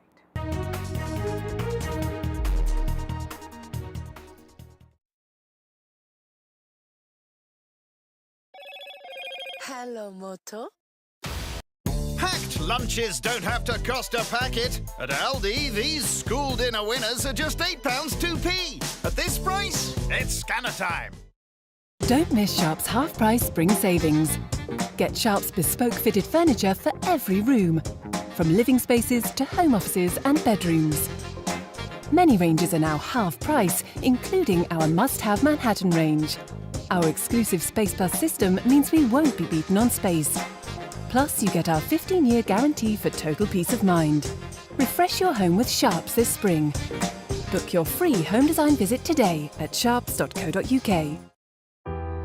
For Monu, every step is agony. But he's forced to carry heavy loads and bricks up narrow, steep flights of stairs, hour after hour, day after day. Life can be cruel and short for hard-working donkeys like Monu. With little food, water or rest, they must keep going no matter what. Crude harnesses cut into their flesh. Horrific wounds and injuries go untreated. And when they've given all they can, many will simply be abandoned. You could help us treat more sick and injured donkeys. We won't stop until each one has a good life. But we can't do it without you. So please call 0800 035 9305 or text STEP 6 to 78866 and give £2 a month. Your help will be the first step towards a better life for brave donkeys like Monu. With Virgin Media, get smooth, lightning-fast M125 broadband for under £26 a month and no setup fee. Switching is simple. You do nothing, and we'll handle everything for you. Virgin Media. See what you can do. Protect what matters to you with Simply Safe Home Security. Get our Which Best Buy rated starter pack from under £200. There's no safe like Simply Safe. It feels good knowing that your future's in hand. Evlo can offer you a loan from £1,000 to £15,000. Get your conditional decision in minutes. From interesting tech startups to industry-leading companies, politics, sports, culture, curry, cricket. Oh, there's so much to talk about. Like me, if you too thrive on interesting conversations, this is a show you cannot miss. Watch this space to know more about all matters and all people that make Britain what it is today. Out of Britain, with me, Radhika Iyer.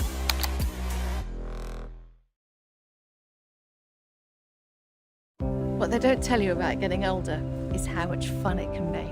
Enjoying all the things you've worked so hard for. Spending time with the people that really matter.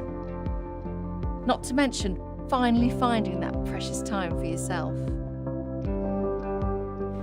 I don't want anything taking my best years away from me, but like so many people, I've seen the heartbreak. I'm asking everyone to order this essential free guide from Alzheimer's Research UK.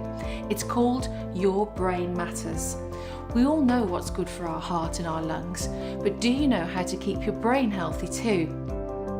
Well, this guide tells you how, in 7 steps you can start taking right now, whatever your age. Just ring the number on screen to get your free copy. Inside you'll find facts and tips that can keep your brain healthy and help reduce your risk of developing dementia.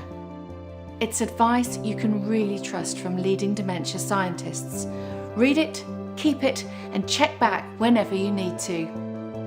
Order your free copy now.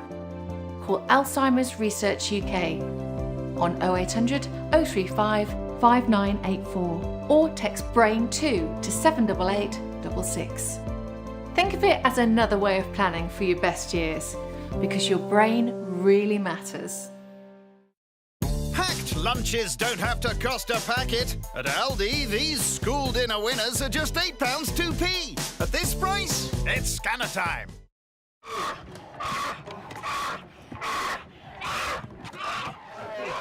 This baby bear is terrified. Torn from her mother's paws at a tender age. They will force her to live alone in a tiny, filthy cage, like so many bears driven mad by loneliness, rubbing their wounds raw against the bars, suffering cruelly day after day, year after year, just for people's entertainment. Four Paws found little Potap crammed into a tiny, squalid cage. He'd been there for almost 9 years, lonely and isolated.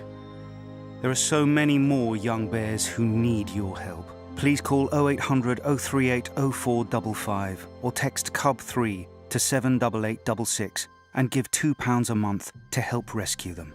Every month, your £2 could help us free more bears, help give bears the veterinary care they need, and help them live happy, healthy lives in the freedom of our natural sanctuaries. Call 0800 038 0455 or text CUB3 to 78866 and give £2 a month and help Four Paws free bears from agonizing torture. Please, don't leave these bears to suffer for a single day more. Persisted with its generosity in other areas. For example, the Indus Waters Treaty only demands that India provide information on quote-unquote extraordinary discharges and flood flows. But India has been providing hydrological data to Pakistan during the flood season. There's an agreement that is renewed periodically on sharing hydrological data during the flood season.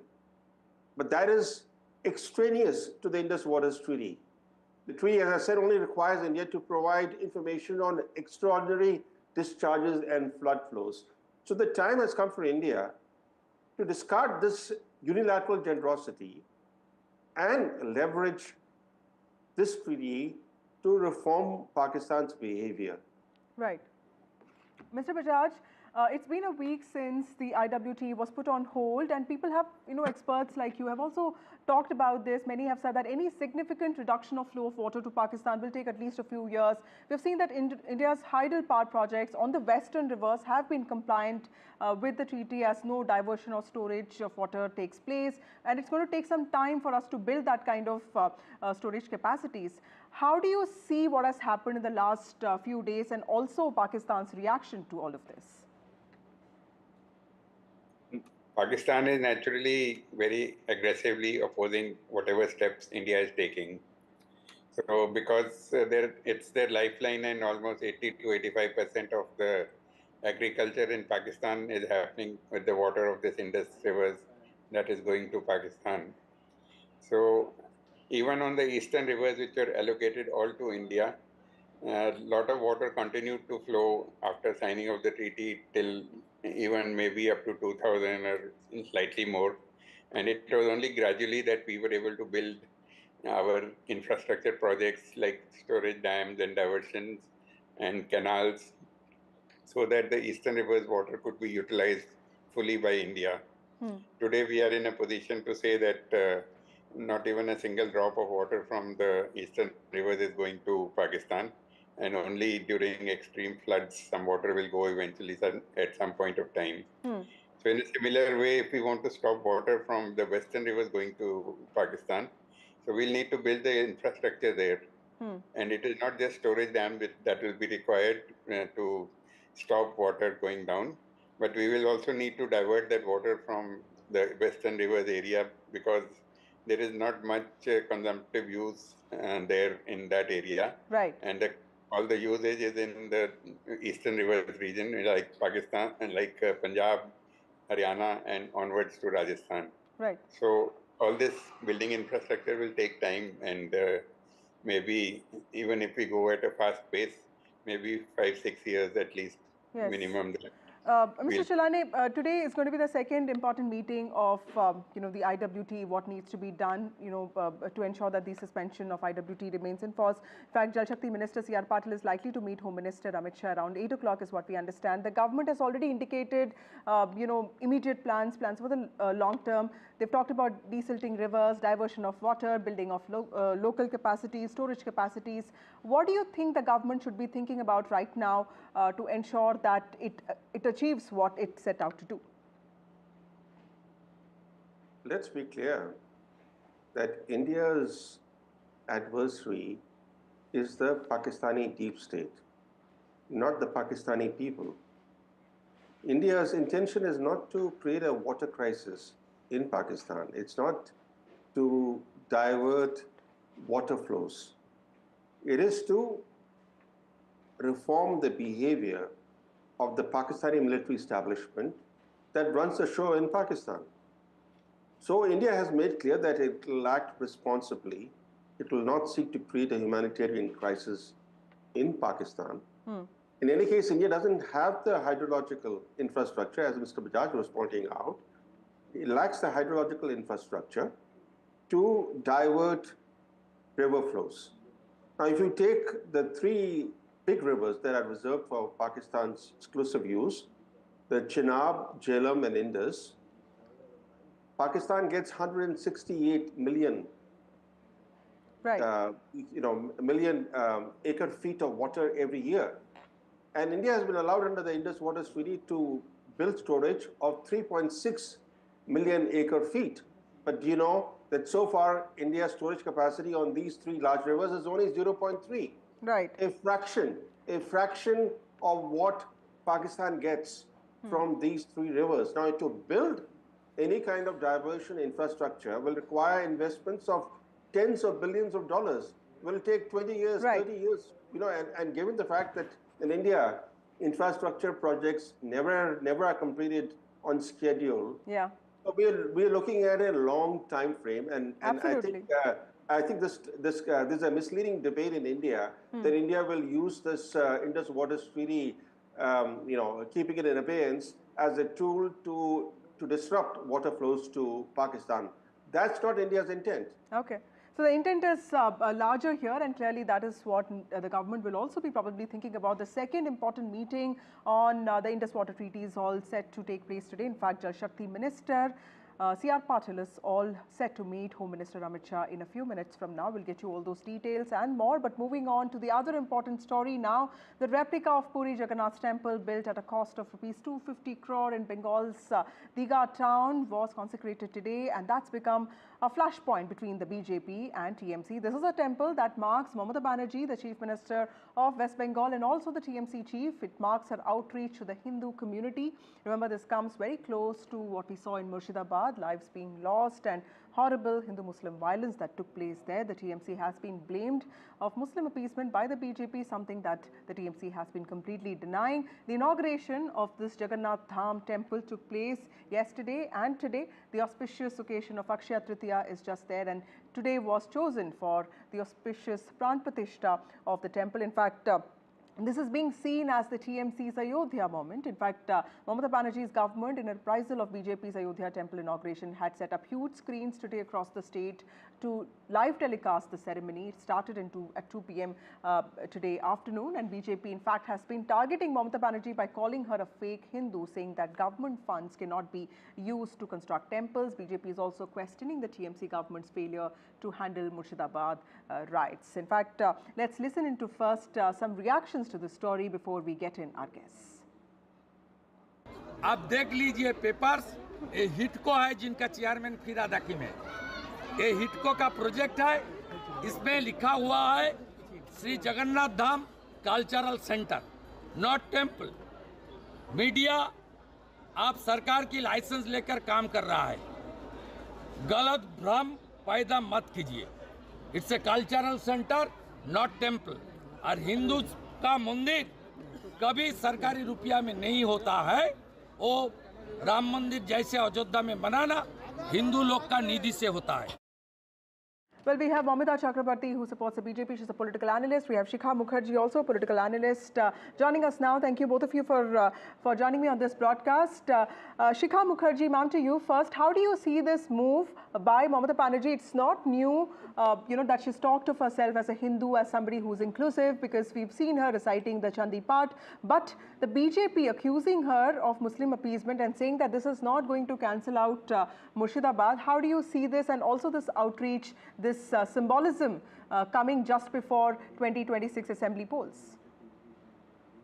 I think there are three things here which you've asked. One is Mamata's Muslim appeasement. I don't see how this is linked to Muslim appeasement at all. This is Hindu vote consolidation. I think the term that we are using to describe it is wrong. I mean, BJP's concern is not Mamata's Muslim appeasement. BJP's concern in this case is very much about Hindu vote consolidation. How will the Pran Pratishtha, because the construction of this temple was known for many years, how will this Pran Pratishtha and Mamata's association with that Pran Pratishtha process affect the Hindu vote? And that is exactly what the BJP's concern is all about. And the second thing is that I don't really see the connect between Digha's temple and Murshidabad. Murshidabad was a communal riot. There is no doubt about it that people lost lives. 3 people lost lives. 2 were Hindus, 1 was a Muslim. The situation is now under control. It is very difficult when a communal riot breaks out of this nature for things to normalize in a flash. They will take time. And there is a constant rhetoric which is involved, which is not allowing this normalcy to be restored. That also has to be kept in mind. And the third, and I think the final point that one needs to make is that here is a temple which is obviously being inaugurated as a precedent has already been set. And there is temple and politics, right. Temple and elections. There is a precedent. And therefore, it is very sad. Constitutionally, this move is dubious, because the government has no business to construct a temple. Okay. Let me get in, Mamita. No, but let me finish. Please let me finish the sentence. Constitutionally dubious, but politically there is a precedent. Okay. Therefore, what are we supposed to make of it as journalists in India? There has been the Ayodhya Pran Pratishtha. There is now the Jagannath Puri Pran Pratishtha in Dikha. Okay, so there's a precedent, which is an important point. Mamita, you heard Shikha also, she's making this important point. There's a precedent already in place. Why does the BJP have a problem with Mamata Banerjee? Because, she has often called herself a Hindu. She has donated huge funds during Durga Puja committees. So clearly she has been associated with that, temple renovation project. So why call her a fake Hindu? So first, I would like to say that good to hear that what my co-panelist ma'am mentioned, that since BJP is actually going for the Hindu thing and TMC is also doing the same, she has clearly mentioned, right, that the BJP is doing the same thing. So good to see that TMC at least following the BJP path or way. And now coming to the thing that the so-called secularism about Mamata Banerjee, I'm telling you one thing. Just couple of days back, we got to see that violence took place in Murshidabad, which is now named as the communal violence, and all the blames are on BJP. But Mamata Banerjee was doing the sabha and the meeting with the imams, but we could not see her attending, and we could not see her visiting the victim's family at all. But at this point of time, this is the right time to inaugurate or open that Jagannath temple. For me, and I think for all the people who are very much connected with the Hinduism and the Dharma, then quite a shameless act it is, at this point of time. And if we just call her as the fake secular or so, on that note, I would like to mention a few points. See, she has always opposed like she is doing this, the vote bank appeasement politics, we know that. But one thing, can you just tell me, I would like to ask this question to ma'am. We always see that Firhad Hakim with Mamata Banerjee, right? But now where is he? Why we cannot see Firhad Hakim or Bobby Hakim at that place with Mamata Banerjee? And she always tried to be very diplomatic, and this Jagannath temple is the clear game of the political damage control act. She's trying to balance between the blunder she has made before. Okay. She also always, what she did is, like, she says that no immersion of Durga Puja. She Muharram ko pehle, she gives the opportunity. But when she does the carnival with the tax-paying money of the West Bengal residents, you tell me one thing, where is the development? Development ka kuch hum dekhte nahi hai, but she has been using all the money to do all these things, and this Jagannath temple as well. Why this before the election? Okay. Because she knows it very well. If she, just give me 10 seconds, please, I will finish it. Right. So she knows it very well. At Purba Mednipur, she has actually lost the election. 2021 mein, Shubhendu Adhikari won that part. So, right. And also the last year, the Lok Sabha, maybe there was 2 seats, the Kathi and Tamluk was for BJP. So she's trying to gravitate the attention of that part of the people. Okay. So she's playing with the Hindu heart and emotion. Because I'm telling that's an you important point, Shikha Mukherjee, because she lost in Nandigram, which is also closer to Digha, and we've always seen that whenever Mamata Banerjee loses elections, she does take a lot of interest. We saw that in North Bengal also. How do you see this criticism that this is just a balancing act to cancel out the kind of sharp attacks on her, calling her a fake Hindu? How do you see this criticism that this is just a balancing act and nothing more? Valid balancing act. I think it's a perfectly valid balancing act. If a political party indulges in the kind of criticism of calling someone a fake Hindu, and who are they to define who is a fake Hindu or not? Am I a fake Hindu? Are you a fake Hindu? Who knows who's a fake Hindu? Who is the BJP to decide that someone is a fake or not a fake? Okay. And therefore, this is politics. Let the politics play out. The people will decide. That's what election if is this is for. a balancing act, just 5 seconds, I would just like to ask you another question on that. If that's a balancing act, then why we cannot, why she cannot do the balance between that minority community and the Hindu thing? Because the particular community, the Hindu community is not considered as the specific vote bank for any particular political party. That's why she is not serious about Hindus. She has always taken the Hindu community as granted. Okay, That so is fierce evident. arguments on Because, both just 5 sides there. seconds more. Thank you both of you 5 for seconds joining me more, on this please. broadcast completely out of time.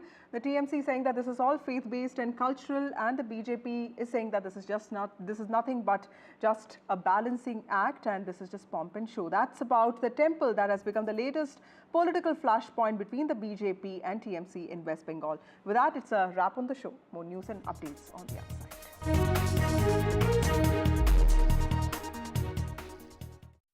In People's Postcode Lottery's May draws, you could win a share of £15.6 million. For the chance to win, sign up before midnight tonight. Whatever you need to ask about cancer, Macmillan's free support line is just a call away. Hello, Macmillan. Whether it's money... Am I going to lose my job? Getting on with life... Can I still go abroad? Get insurance? Or just need someone to listen. How do I tell them? Our specialist advisors are here to help as often as you need them. Whatever you need to ask, cancer, money, life, call us now on 0808 134 1000.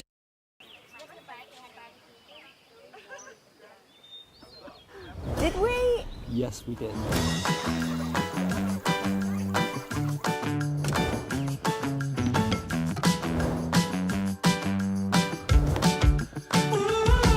Professional monitoring? Activated. This summer, leave your worries behind.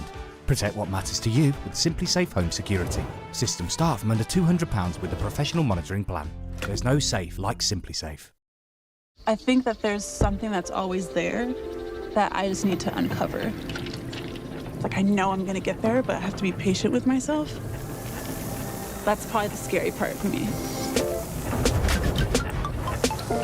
And it's okay, like, if you completely pivot and change.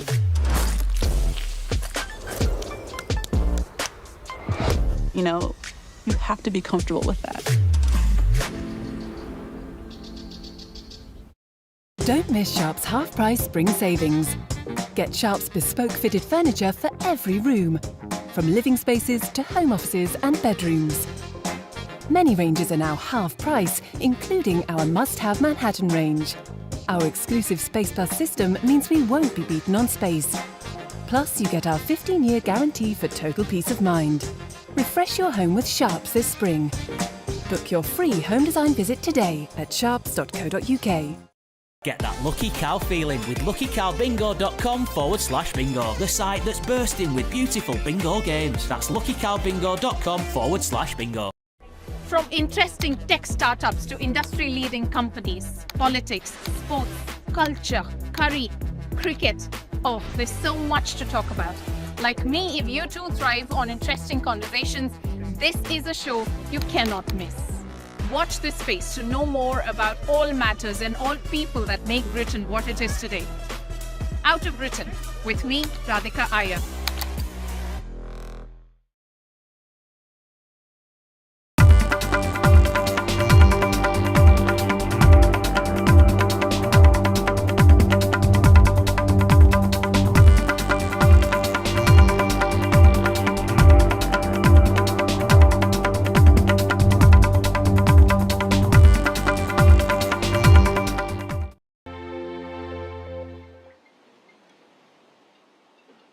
लेकिन केवल पंडित नेहरू जी का रवैया ऐसा नहीं था।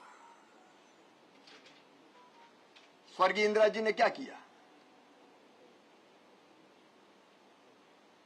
मंडल commission की report आई तब कांग्रेस का रुख क्या था? कांग्रेस ने हमेशा जातिगत गणना का, जनगणना का विरोध किया। मित्रों, आपको याद होगा 1980 के दशक में जब मंडल कमीशन आया तब इंदिरा जी ने विरोध किया था। बीपी मंडल की जातिगत जनगणना की मांग को तत्कालीन गृह मंत्री, तत्कालीन गृह मंत्री ज्ञानी जैल सिंह जी ने खारिज किया था। राहुल जी, मैं आपको याद दिलाना चाहता हूं, स्वर्गीय राजीव जी का रुख क्या था? तब जातिगत जनगणना क्यों नहीं की गई? सोनिया जी आई फिर पावर में, वे सुपर पीएम थी। दिवंगत पूर्व प्रधानमंत्री श्रीमान मनमोहन सिंह जी, उनकी सरकार आई और तब उन्होंने पार्लियामेंट में आश्वस्त किया था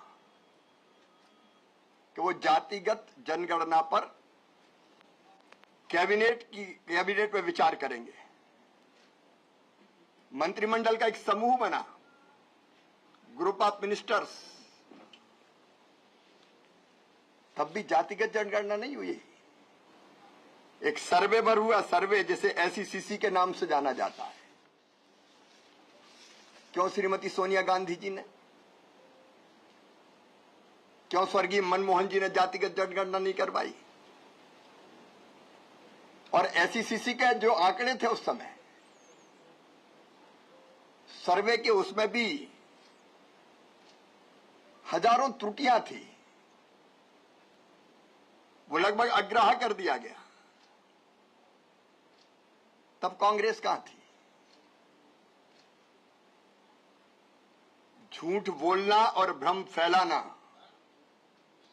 ये कांग्रेस के डीएनए में है। 1971 में नारा दिया गया, गरीबी हटाओ। गरीबी नहीं हटी, गरीब ही हट गए। कर्जा माफ, बिजली बिल माफ, बेरोजगारी भत्ता देंगे। कितने झूठ बोले। जब सत्ता में हैं तब नहीं कराएंगे, जब विपक्ष में आएंगे तो मांग करेंगे। राहुल जी, हाथी के दांत खाने के और दिखाने के और। आज श्रेय के लिए आप उछल कूद कर रहे हो। पहले जवाब देना होगा, कांग्रेस ने क्यों नहीं की जातिगत जनगणना। It's an evening of press conferences. First it was Rahul Gandhi who addressed the press conference, and now it is top union minister and senior BJP leader Shivraj Singh Chauhan addressing the press conference. Let's tell you what happened today. It appears that BJP has taken a sting out of the biggest opposition plank, that's caste census, a decision which will have huge socio-political implications. The Cabinet Committee on Political Affairs has approved caste enumeration in the forthcoming population census. Taking a dig at the Congress, Ashwini Vaishnav, who addressed the press after the Cabinet, said that Congress and its India alliance partners have used caste census time and again as a political tool, and added that the previous UPA governments failed to conduct a caste census but held surveys. Remember that every census in independent India from 1951 to 2011 has published data on scheduled castes and scheduled tribes, but not on other castes. Before that, every census until 1931 had data on caste. Soon, BJP leaders, government ministers, allies of the central government congratulated Prime Minister Modi for his political will. Rahul Gandhi, who also addressed the press, said that it was their decision that has been adopted by the government, and he is glad about it. Listen in. Caste census, we have been fighting now for some time. Government has opposed. For some reason, we don't understand what that reason is. They have suddenly decided to do it. We welcome that. We are happy that they have done the caste census. We have put enough pressure on the government to get the caste census done. We want a date by when it's done. We are going to put pressure on the government to make sure that 50% cap is destroyed. Rahul also demanded that a timeline must be adopted, and also suggested that the government can learn some points from the Telangana caste survey. Let's also listen in to what Ashwini Vaishnav had said while making that announcement for the caste census. Well understood that Congress and its India alliance partners have used caste census only as a political tool to ensure that our social fabric is not disturbed by politics. Caste enumeration should be transparently included. I'm emphasizing the word transparently included in the census instead of surveys. This will strengthen the social and economic structure of our society while the nation continues to progress. Under the leadership of our Prime Minister Shri Narendra Modi ji, the Cabinet Committee of Political Affairs has decided today, that is 30th April 2025, that caste enumeration should be included in the forthcoming census. But now in the battle over caste, is the caste census just about empowering the invisible, or is it a political battle setting the tone for poll battles which will be taking place now onwards in the east and south of India? Or is it BJP's latest Brahmastra? Joining me on the show is Aishwarya, who was tracking the cabinet meeting. We have Uma to give us the details of the Telangana caste census, and Prabhakar Kumar is joining from Patna. That's where the first test of this announcement will be. Coming to you, Prabhakar, first, we heard from Tejasvi. We have also seen the reaction which came in from Nitish Kumar.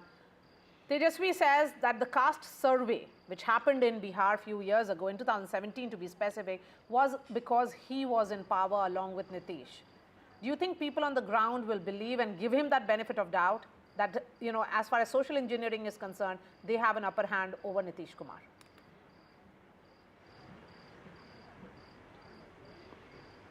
See, this fight over the narrative as to who gets the credit for it will continue, especially in Bihar it will continue, because Bihar is the first state which will go to polls after this announcement. A very important announcement has been made. And remember, Tejasvi Yadav, the RJD, they have been trying to corner the NDA government over this caste census. They have been pressing upon the government to include it in the 9th Amendment, and actually when the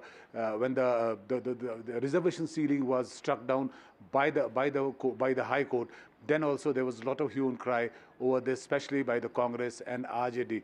Now, after this announcement, what BJP has done, they have diffused the biggest weapon which the opposition had here in Bihar, and which they were intending to use in the coming elections. It would have actually been one of the major issues on which the RJD and Congress would have tried to corner the NDA, the JDU and the BJP as well.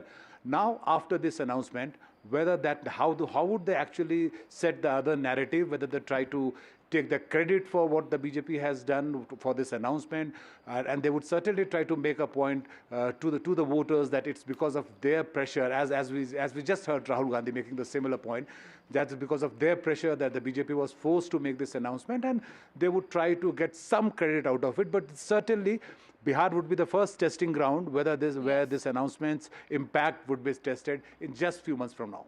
Okay. Bihar will be the first testing ground. In fact, Shambhavi Chaudhary, Member of Parliament of the LJP, will be joining me any moment as well. But before that, a quick word from Uma Sudhir on the big takeaways of the census which happened in Telangana, which Rahul Gandhi says that the centre can learn from.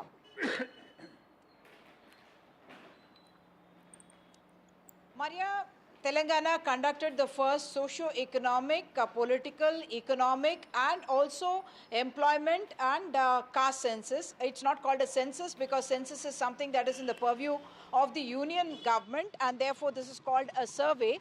And Revanth Reddy's post on X is an indicator of what the Congress is trying to do here, because Revanth Reddy says that Rahul Gandhi's vision has turned into government policy. And he is saying that despite being in the opposition, Rahul Gandhi has managed to convert his vision into government policy. Second part, he is thanking Prime Minister Narendra Modi, and he is also taking credit, saying that the OBC reservation that has been increased to 42%, that's the Assembly of Telangana passing that resolution after declaring, according to the new figures, that the OBC population in Telangana is about 56%. Revanth Reddy had enhanced it to 42%, the reservation for the OBCs, and therefore he's saying the rest of the country is now inspired by what Telangana has done. And the takeaway line is what Telangana does today, India is doing tomorrow, and that's where the Congress obviously is going to try and corner the credit for it, saying that we were the role models, we are the people who are leading the way. Of course, Congress in every election meeting and otherwise, Rahul Gandhi has been speaking about caste census. So while the credit war will continue, the BJP, the NDA certainly has stolen the thunder from the Congress because they have now implemented what they would put out to the public domain. They're already speaking about the fact that the Congress in the past has not favored a caste survey, and they say they are the ones who are actually implementing it. Back to you. Absolutely, Uma. The fact is that it's about walking the talk, and the political will has been displayed by this government. I'm going to come to Ash in just a bit because Shambhavi Chaudhary, Member of Parliament of the LJP, is joining me from her constituency. Shambhavi, what is the mood on ground? This is a battle of narrative. This will be a battle of, credit taking. What is the mood on ground among your constituents? Do you think the NDA and the BJP will have an advantage in Bihar? Of course, I think the NDA and the BJP will have an advantage, and I think the public in general is very enthusiastic. They're very excited because I think this is one demand that has been going on in the country for a very long time.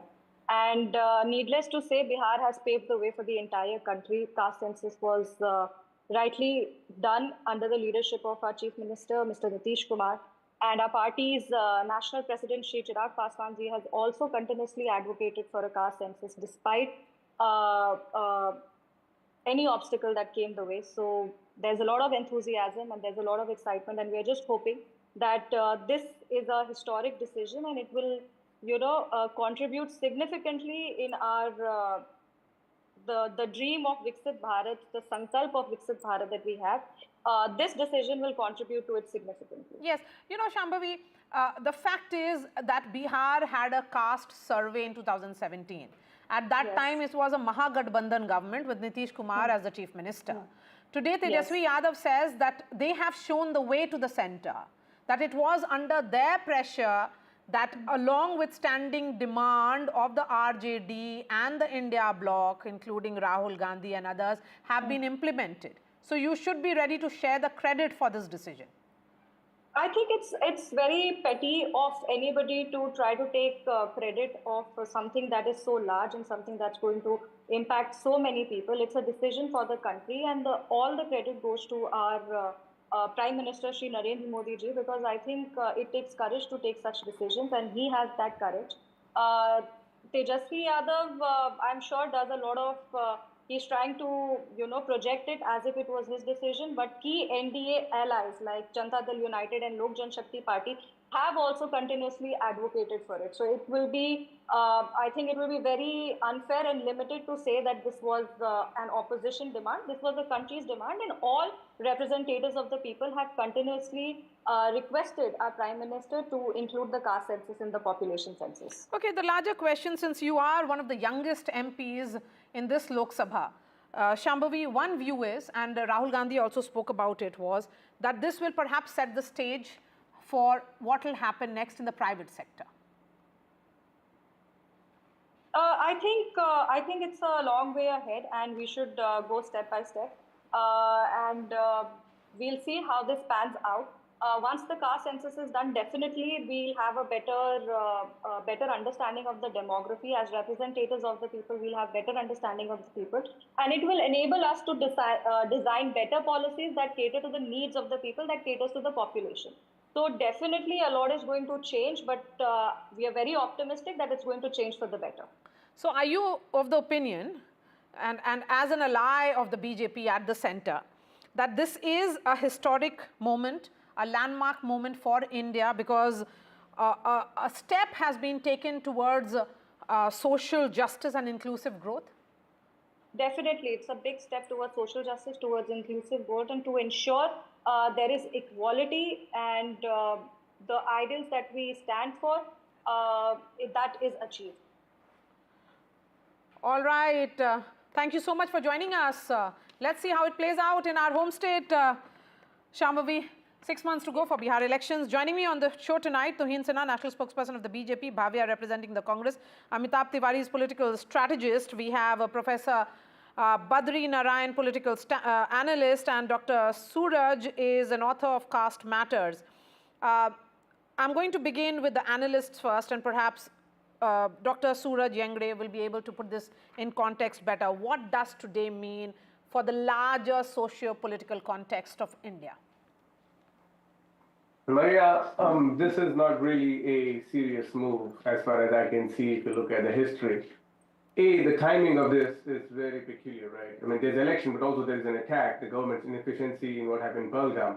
You have to pay attention to what was there, that accountability that was going to corner the government about its own efficiency.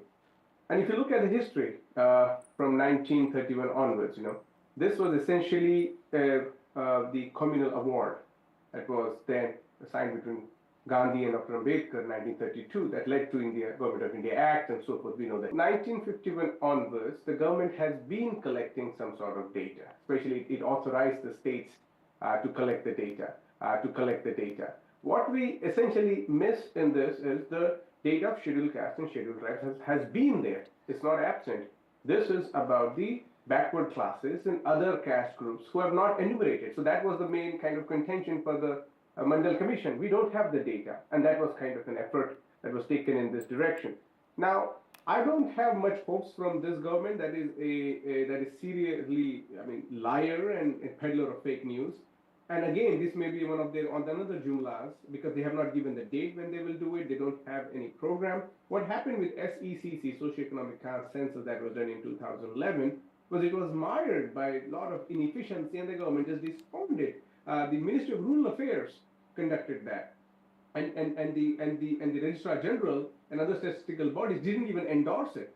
So if this happens, what are the assurances that despite having this kind of political gimmick and then the googly that has been played into this football field, where do we really go? And the other point we need to pay attention to is, and I think this is important, is the fate of censuses that's been happening since 1872, but 1881 onwards, was to really try to improvise, because it's not a fixated caste location. The caste that Prime Minister Modi belonged to, Mod Ghanchi, was not OBC until he became a CM and made it an OBC. So you see, it's an evolving list. And so looking at this from the perspective of Bihar and the state elections, we have to understand that the 1931 census paved a path for a strong anti-caste lobby seen through Independent Labour Party of Dr. Ambedkar 1937 elections that really gave good results, where he could really figure out what caste groups are in which constituency, and that could really bring about good results. 1951 onwards doesn't happen. 2011 they do it a separate chart, which is separate from the caste census. That was a demand, and this is probably Congress and BJP playing along the same line, because they don't want the Savarnas, the historically oppressor communities, to see that they are the major player and stakeholders. And that's why I think Rahul Gandhi's demand here also is, it's laughable that his own party had disowned, and now they are trying to come around this to bring reservation not just in government but also private sector, which is a welcoming move. But I suspect, Maria, for now, to comment and celebrate anything, because the progress report of this government has done nothing to empower the other backward classes and the people victimized by caste. Okay, Professor Badri Narayan, in the absence of a timeline, is celebration too soon? Yeah, I think, Maria, this timeline of this announcement, or rather you can call timing of this announcement, has a major political meaning. It's a Bihar and also Tamil Nadu elections is going to be there. So and these are the very OBC dominated states. So this kind of the stand which government took is going to affect the electoral politics in two ways. One is, as I used to say, that Yuga Nupur, BJP is a Yuga Nupur party, or the way they adopt and they adapt the situation and form and frame the policies. So to counter it was the entire politics of creating a kind of polarization based on caste. What BJP is going to do with this kind of announcement, that yes, caste identity is there, that will prevail, but with that there are developmental issues, there are other kinds of issues will come together. So they have created a broader platform, and in that, these unaddressed issues of the caste census they have addressed. And Congress, which was usually a party of meritocracy, now turned towards the Samajwadi. In Bihar election, the three or four social justice model are going to contest with each other. One is Congressy Nehruite model, which was based on meritocracy, turned towards the socialist model based on the caste identity, and Bahujanwadi model, and the Samagra Samajik Nyaya model, which BJP is trying to evolve. In that, they are saying, look, vertical, the Samajik Nyaya format will be there, but also horizontal. So they are using and bringing together various kinds of social justice postulates together and frame a policy. So it's a bigger politics and policy of framing Samagra Samajik Nyaya holistic social justice model with caste identity, adding with other things also. So that in that way, the Bihar election is going to be a contest of this whole social justice model. Okay, let me get a word from Aishwarya, who was tracking this press conference which was held. Aishwarya, there was a lot of anticipation as to what will be the big announcement, and this government certainly has made a big announcement, but it has taken all of us by surprise.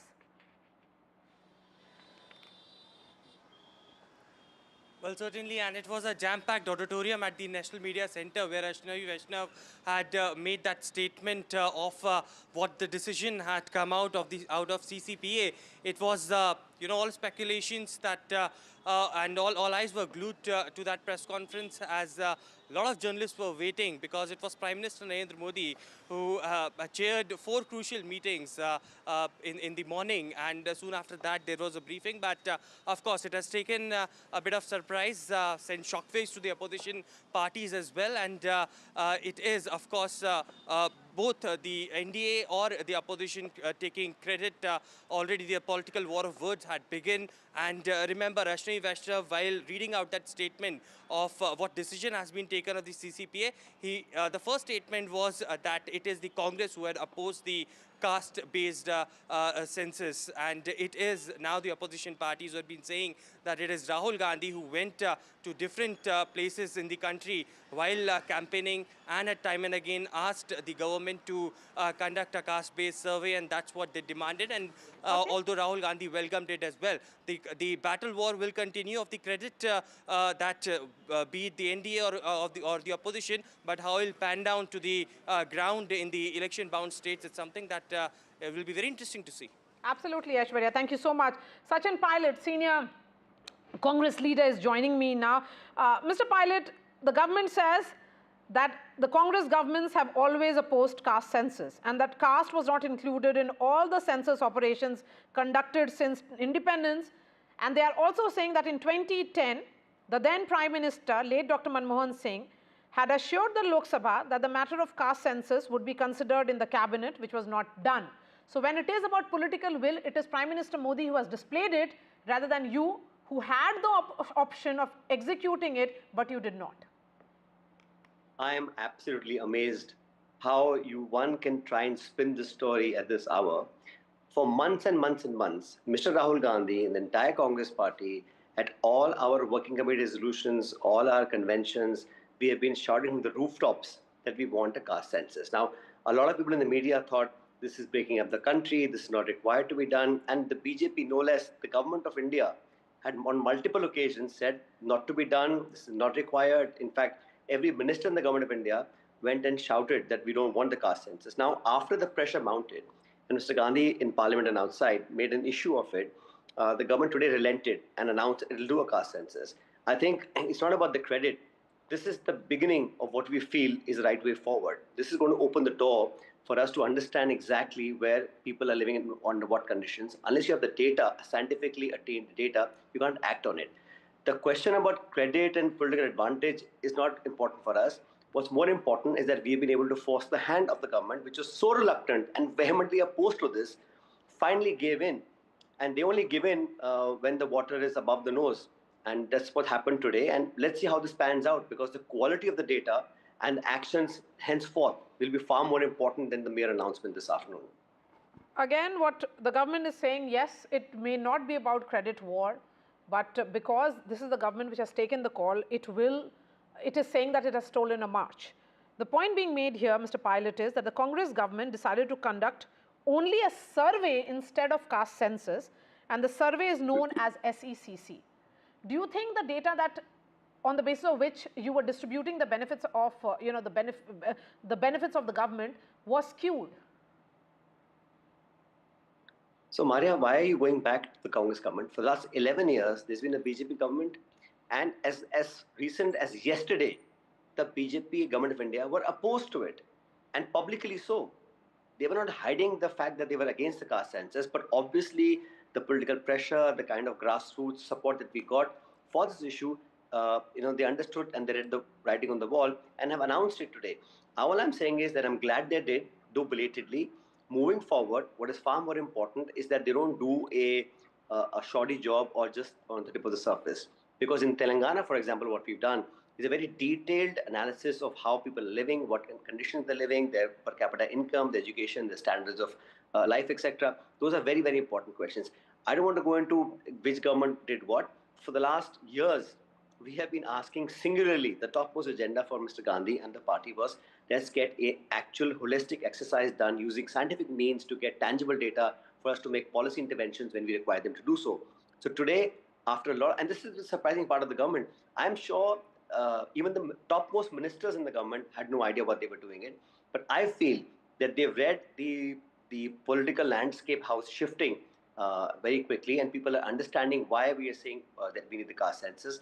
And for whatever reason, they have succumbed to what we've been asking for. They've done it. I appreciate it. I think it's a welcome step, but we'll wait and watch to see how things pan out in the next months to come. Okay. Could you have done it when you were in power? You were also part of the cabinet, part of the Council of Ministers.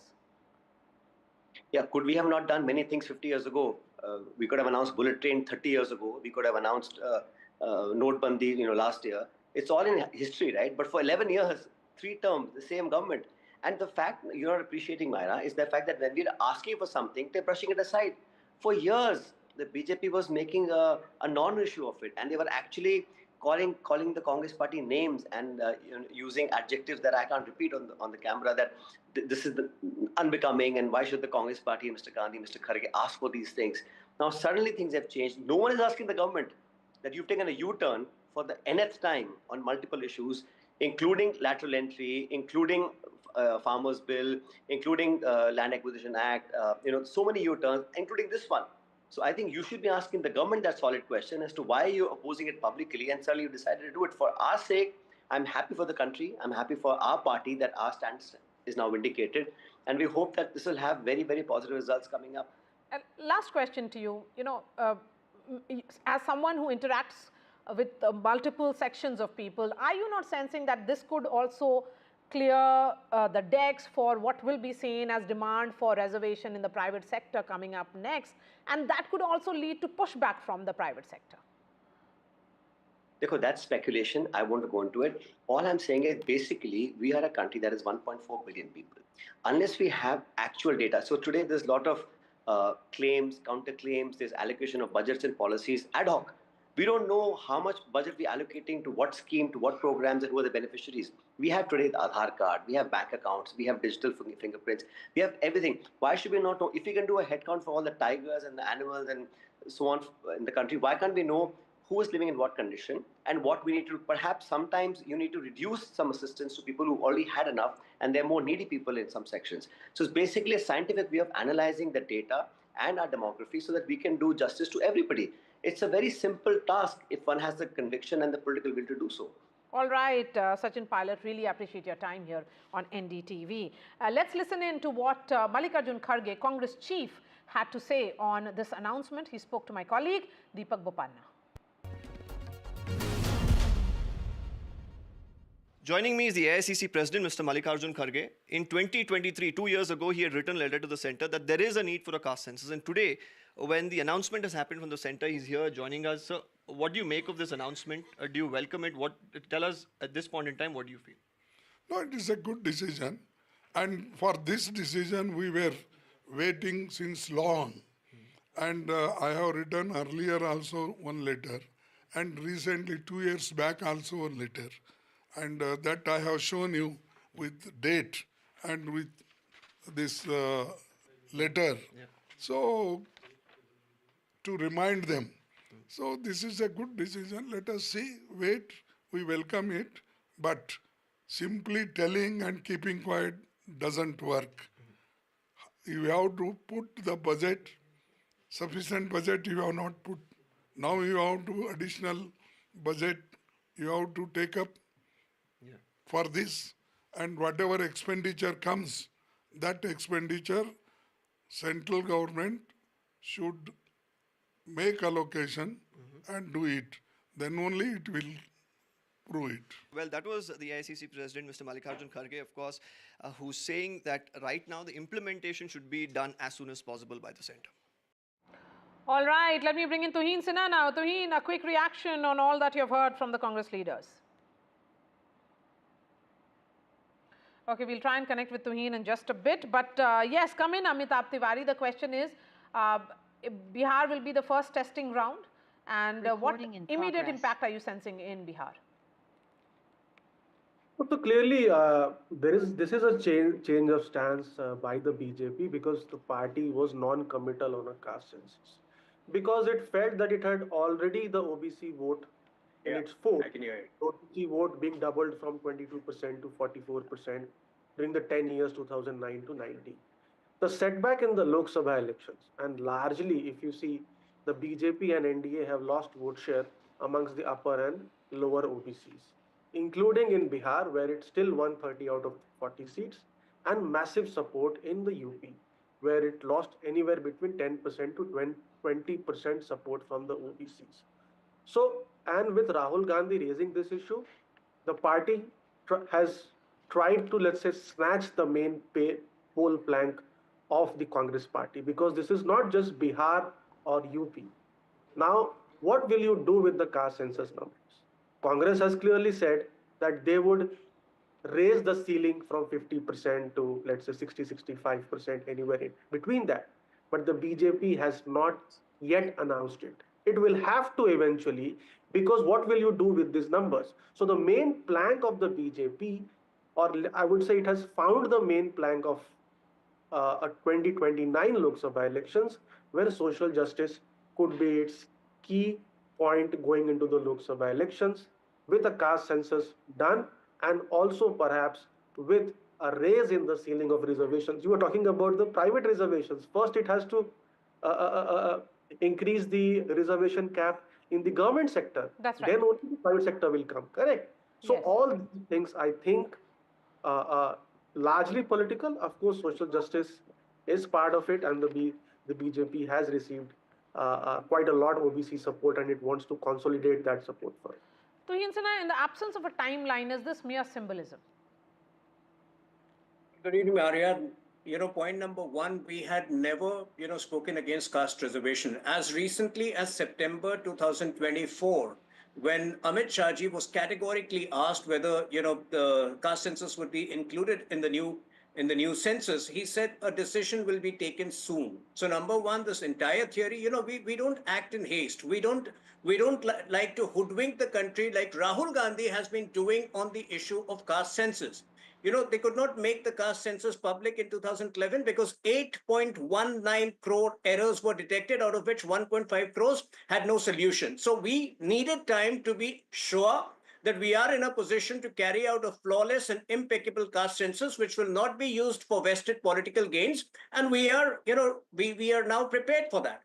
So the moment census is announced, it's very much a census is due. So, it would take place very soon. Number two, according to Article 246 of the Constitution, census is solely under the central list. By carrying out these phony caste surveys, which various Congress governments have undertaken, they are creating confusion, they are manipulating records, and they are trying to put reservation in the wrong hands, particularly in the hands of one community, which is in contravention of the norms to be followed. Number three, we will strictly conform to the triple test doctrine laid out by the Supreme Court on the issue of reservation. Unlike Rahul Gandhi, who has been, clamoring for extension of 50%, we will strictly stick to the constitutional norms on reservation, once the caste census is done. So these are very critical differences between us and the Congress party. And I don't think, Rahul Gandhi's idea has anything to do with what we have been planning for a very long time. Okay, but the larger question is that in case if it was an idea, because there are 3 states where caste survey was done. Bihar, which was done only in 2017 when MGB was in power, Mahagathbandhan was in power, and Nitish Kumar was the face of that government. It has been implemented in Telangana and it has been implemented in Karnataka. So that's what I said, Maria. It was very important to put an end to these hasty political gimmicks, disguised as disguised as caste surveys, because essentially a census needs to be undertaken by the central government. It's a central subject, and it would put an end to the politicking on. Our problem is, with the kind of intentions which the Congress party had with caste census. You would recall, the statements of Rahul Gandhi that the only reason Agniveer has been introduced is to divide the army so that Agniveers are people belonging to backward caste. We had a problem with this divisive mentality. We never had a problem with caste census for developmental purposes, and this was specified even by RSS last year in very categoric words. Okay, come in now, Bhavya. The very fact that the way they are spinning the whole narrative around, I would like to remind Tuhin Sinha, the BJP has always been anti-reservation and anti-caste census. In fact, BJP, RSS and ABVP had opposed reservation in 1970s in Bihar and Gujarat government. In fact, your RSS Sarsang Chalak, Golwalkar, called it breeds jealousy and conflict. These were his words against this reservation. He even said SC/STs, the reservation will make them slaves with the lure of money. These are his words. And now you're saying you were always for caste census and you were never against it? Come on, just recently in Karnataka, when the cabinet was discussing the caste census, the BJP opposed, which is the primary opposition here, was protesting against it. We are really happy you're falling in line with the Congress's, demands now. And this is the result of a consistent effort of our leaders, both Kharge ji and Rahul Gandhi ji. They have been writing letters in Raipur Convention, our plenary session, 85th plenary session of Congress. We took this as a resolution in our Congress Working Committee repeatedly. We have been taking this as a resolution that even in 2024 manifesto of Congress, parliamentary elections, we had this. You show me your BJP manifesto where you have written about caste census. This is a Maria, can I respond? Yes, please go ahead. Tuhin Sinha, respond. Maria, when did the Kaka Kelkar Commission put forth its recommendations? 1957. When were they adopted and National Commission for Backward Caste granted constitutional status? 2018. 61 years later. Who opposed Mantle Commission for 8 years from 1982 till the time it was implemented in 1990? It was solely the Congress party. Who introduced, OBC reservation in NEET exams? It was the Modi government in 2020. So, the Congress should stop waxing eloquent on the issue. The Congress has never gone beyond tokenism. Our problem with the Karnataka so-called, caste census, caste survey, which they had done in Karnataka and Chhattisgarh, was that they did not even have the courage to make it public because they themselves knew that it was manipulated, it was a very hasty act, and the only ostensible reason was to pass on the benefits of reservation to a particular community, which we opposed because that was against the Constitution. Okay. Professor Badri Narayan, let's look at the point which is being made here by the BJP spokesperson about the surveys which have been done by the 3 states. Were they really hasty, and the nature of data which was produced after that survey, what did it really achieve? Actually, Maria, when this national census will come, all these data collected by the state will be irrelevant because the national data will prevail. And national census data, as you know, collected through an elaborate process, methodological rigor, and in a big exercise. And one of my friends was telling that there are a lot of MSME of caste has been started in the form of caste surveys. So caste surveys need to be transformed in a bigger caste census and well thought, rigorous planned exercise. I think national census will do it, and hopefully we will get more authentic data, not political postured data, because data has no face. You can give it face. So if you use it politically and if you frame it politically, it can tell you the story. Okay. So I think national census data, which we expire or we expect that it will emerge as a more authentic data for the development purposes, for the social development, which we can be used. Amitabh Tiwari, what after caste census? Because will reservation then be extended beyond, the cap will move ahead of 50% and it will be pan-India? I'm not sure, but there has to be some logical conclusion to the data which will come out. So the SC/ST community already has reservation largely in proportion to the population. So this is largely about the OBC community. Now everybody knows that the OBC community population is not fixed as in not very clear. It's anywhere between 41 to 51%. Some numbers are even above that. But the reservation is around 27% only. So let's say like in Bihar or in Karnataka and Telangana, this numbers comes to around 50-51%. So what do you do with that number?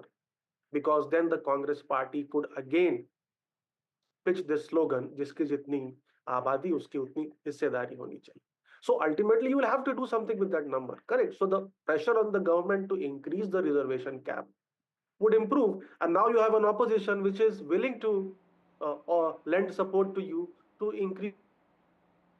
This is something which might be in the offing. We might see it in the next 3 to 4 years. See, politics, caste is cast in stone in Indian politics. Around 55% of people, as per an Aziz Premji study, prefer leaders of their own caste. So this is the reality of India. One cannot run away from it. And hopefully, whatever the objectives the government is trying to fulfill by doing a caste census is going to be met by this study. Okay. Dr. Suraj, please come in and then I'll give the last word to the two politicians on the show. I think we should look at this update on caste census as a success of a united Bahujan movement that has been lobbying for it. Neither the BJP, neither the Congress were interested in this. And now them carrying the flagpole of success is laughable for someone like me to look at them, because both of them were in power and never took in following administrative steps towards it. So every time when it comes to the issues of caste, both of them have their own unholy acts that they have committed. And of course now they are undoing it. But if you really have to identify who deserves the credit to this, it is those working class or government employees who united against the government's decision to not conduct census and had series of rallies and protests and functions to educate people about that. And that's the kind of pinnacle of today's kind of outcome of the government doing it. Rahul Gandhi did not wake up one day and thought about doing census. He was defeated back and forth by the very voters that he was pitting against. Now it is to the credit of the president of Congress party, who himself is a staunch anti-caste leader, who is a social justice warrior, Mallikarjun Kharge. I think that influence has played a part. But neither these ruling parties, even the communists for that matter, did not lend support. So when we undermine the cause of Dalits or the backward caste people, the history is far too long. In South, it was Periyar, It was the movement here that continued onwards for the backward class representation. And I think we ought to give credit to those names and those leaders who are not mentioned neither by Congress or BJP. Point taken. I think both the Congress and the BJP should not take credit here. It is the working class and their efforts over years which has yielded the results today, Bhavya. Even after having the whole evidence of how we consistently strive towards this, if you want to say something like this, that's fine. Yeah, of course. Without the people, we wouldn't be putting the pressure on the government, and we wouldn't be putting it in our manifesto as well, because it was a very participative exercise we did before creating our manifesto. But this caste census, just by announcing this, we will not let BJP sleep on it and use this as an eyewash, right? One thing, they need to announce the timeline before which they're going to implement this. 2, the budget and the plan which they will be following. 3, just now the BJP spokesperson said they will not be increasing the cap to increase the 50% which has been given in the constitution. According to why they can always amend it, because the whole purpose of caste census, caste census to identify the communities which are socially, economically and educationally backward and make sure they are representative at the highest level, even in the power structure, right? Clearly the Congress spokesperson is not aware of the triple test doctrine. So, I think they need to enlighten themselves better. But fact is, historically, Modi government thrives upon challenges, whether it was the abrogation of Article 370, whether it was the historic Waqf Amendment Act, or now, the caste census, which has not happened from 1931, we will execute a flawless, impeccable caste census, which will further lead to inclusive development. And conducting this caste census after 100 years, without political motives and with the best of intent for the country, will set a new paradigm for development.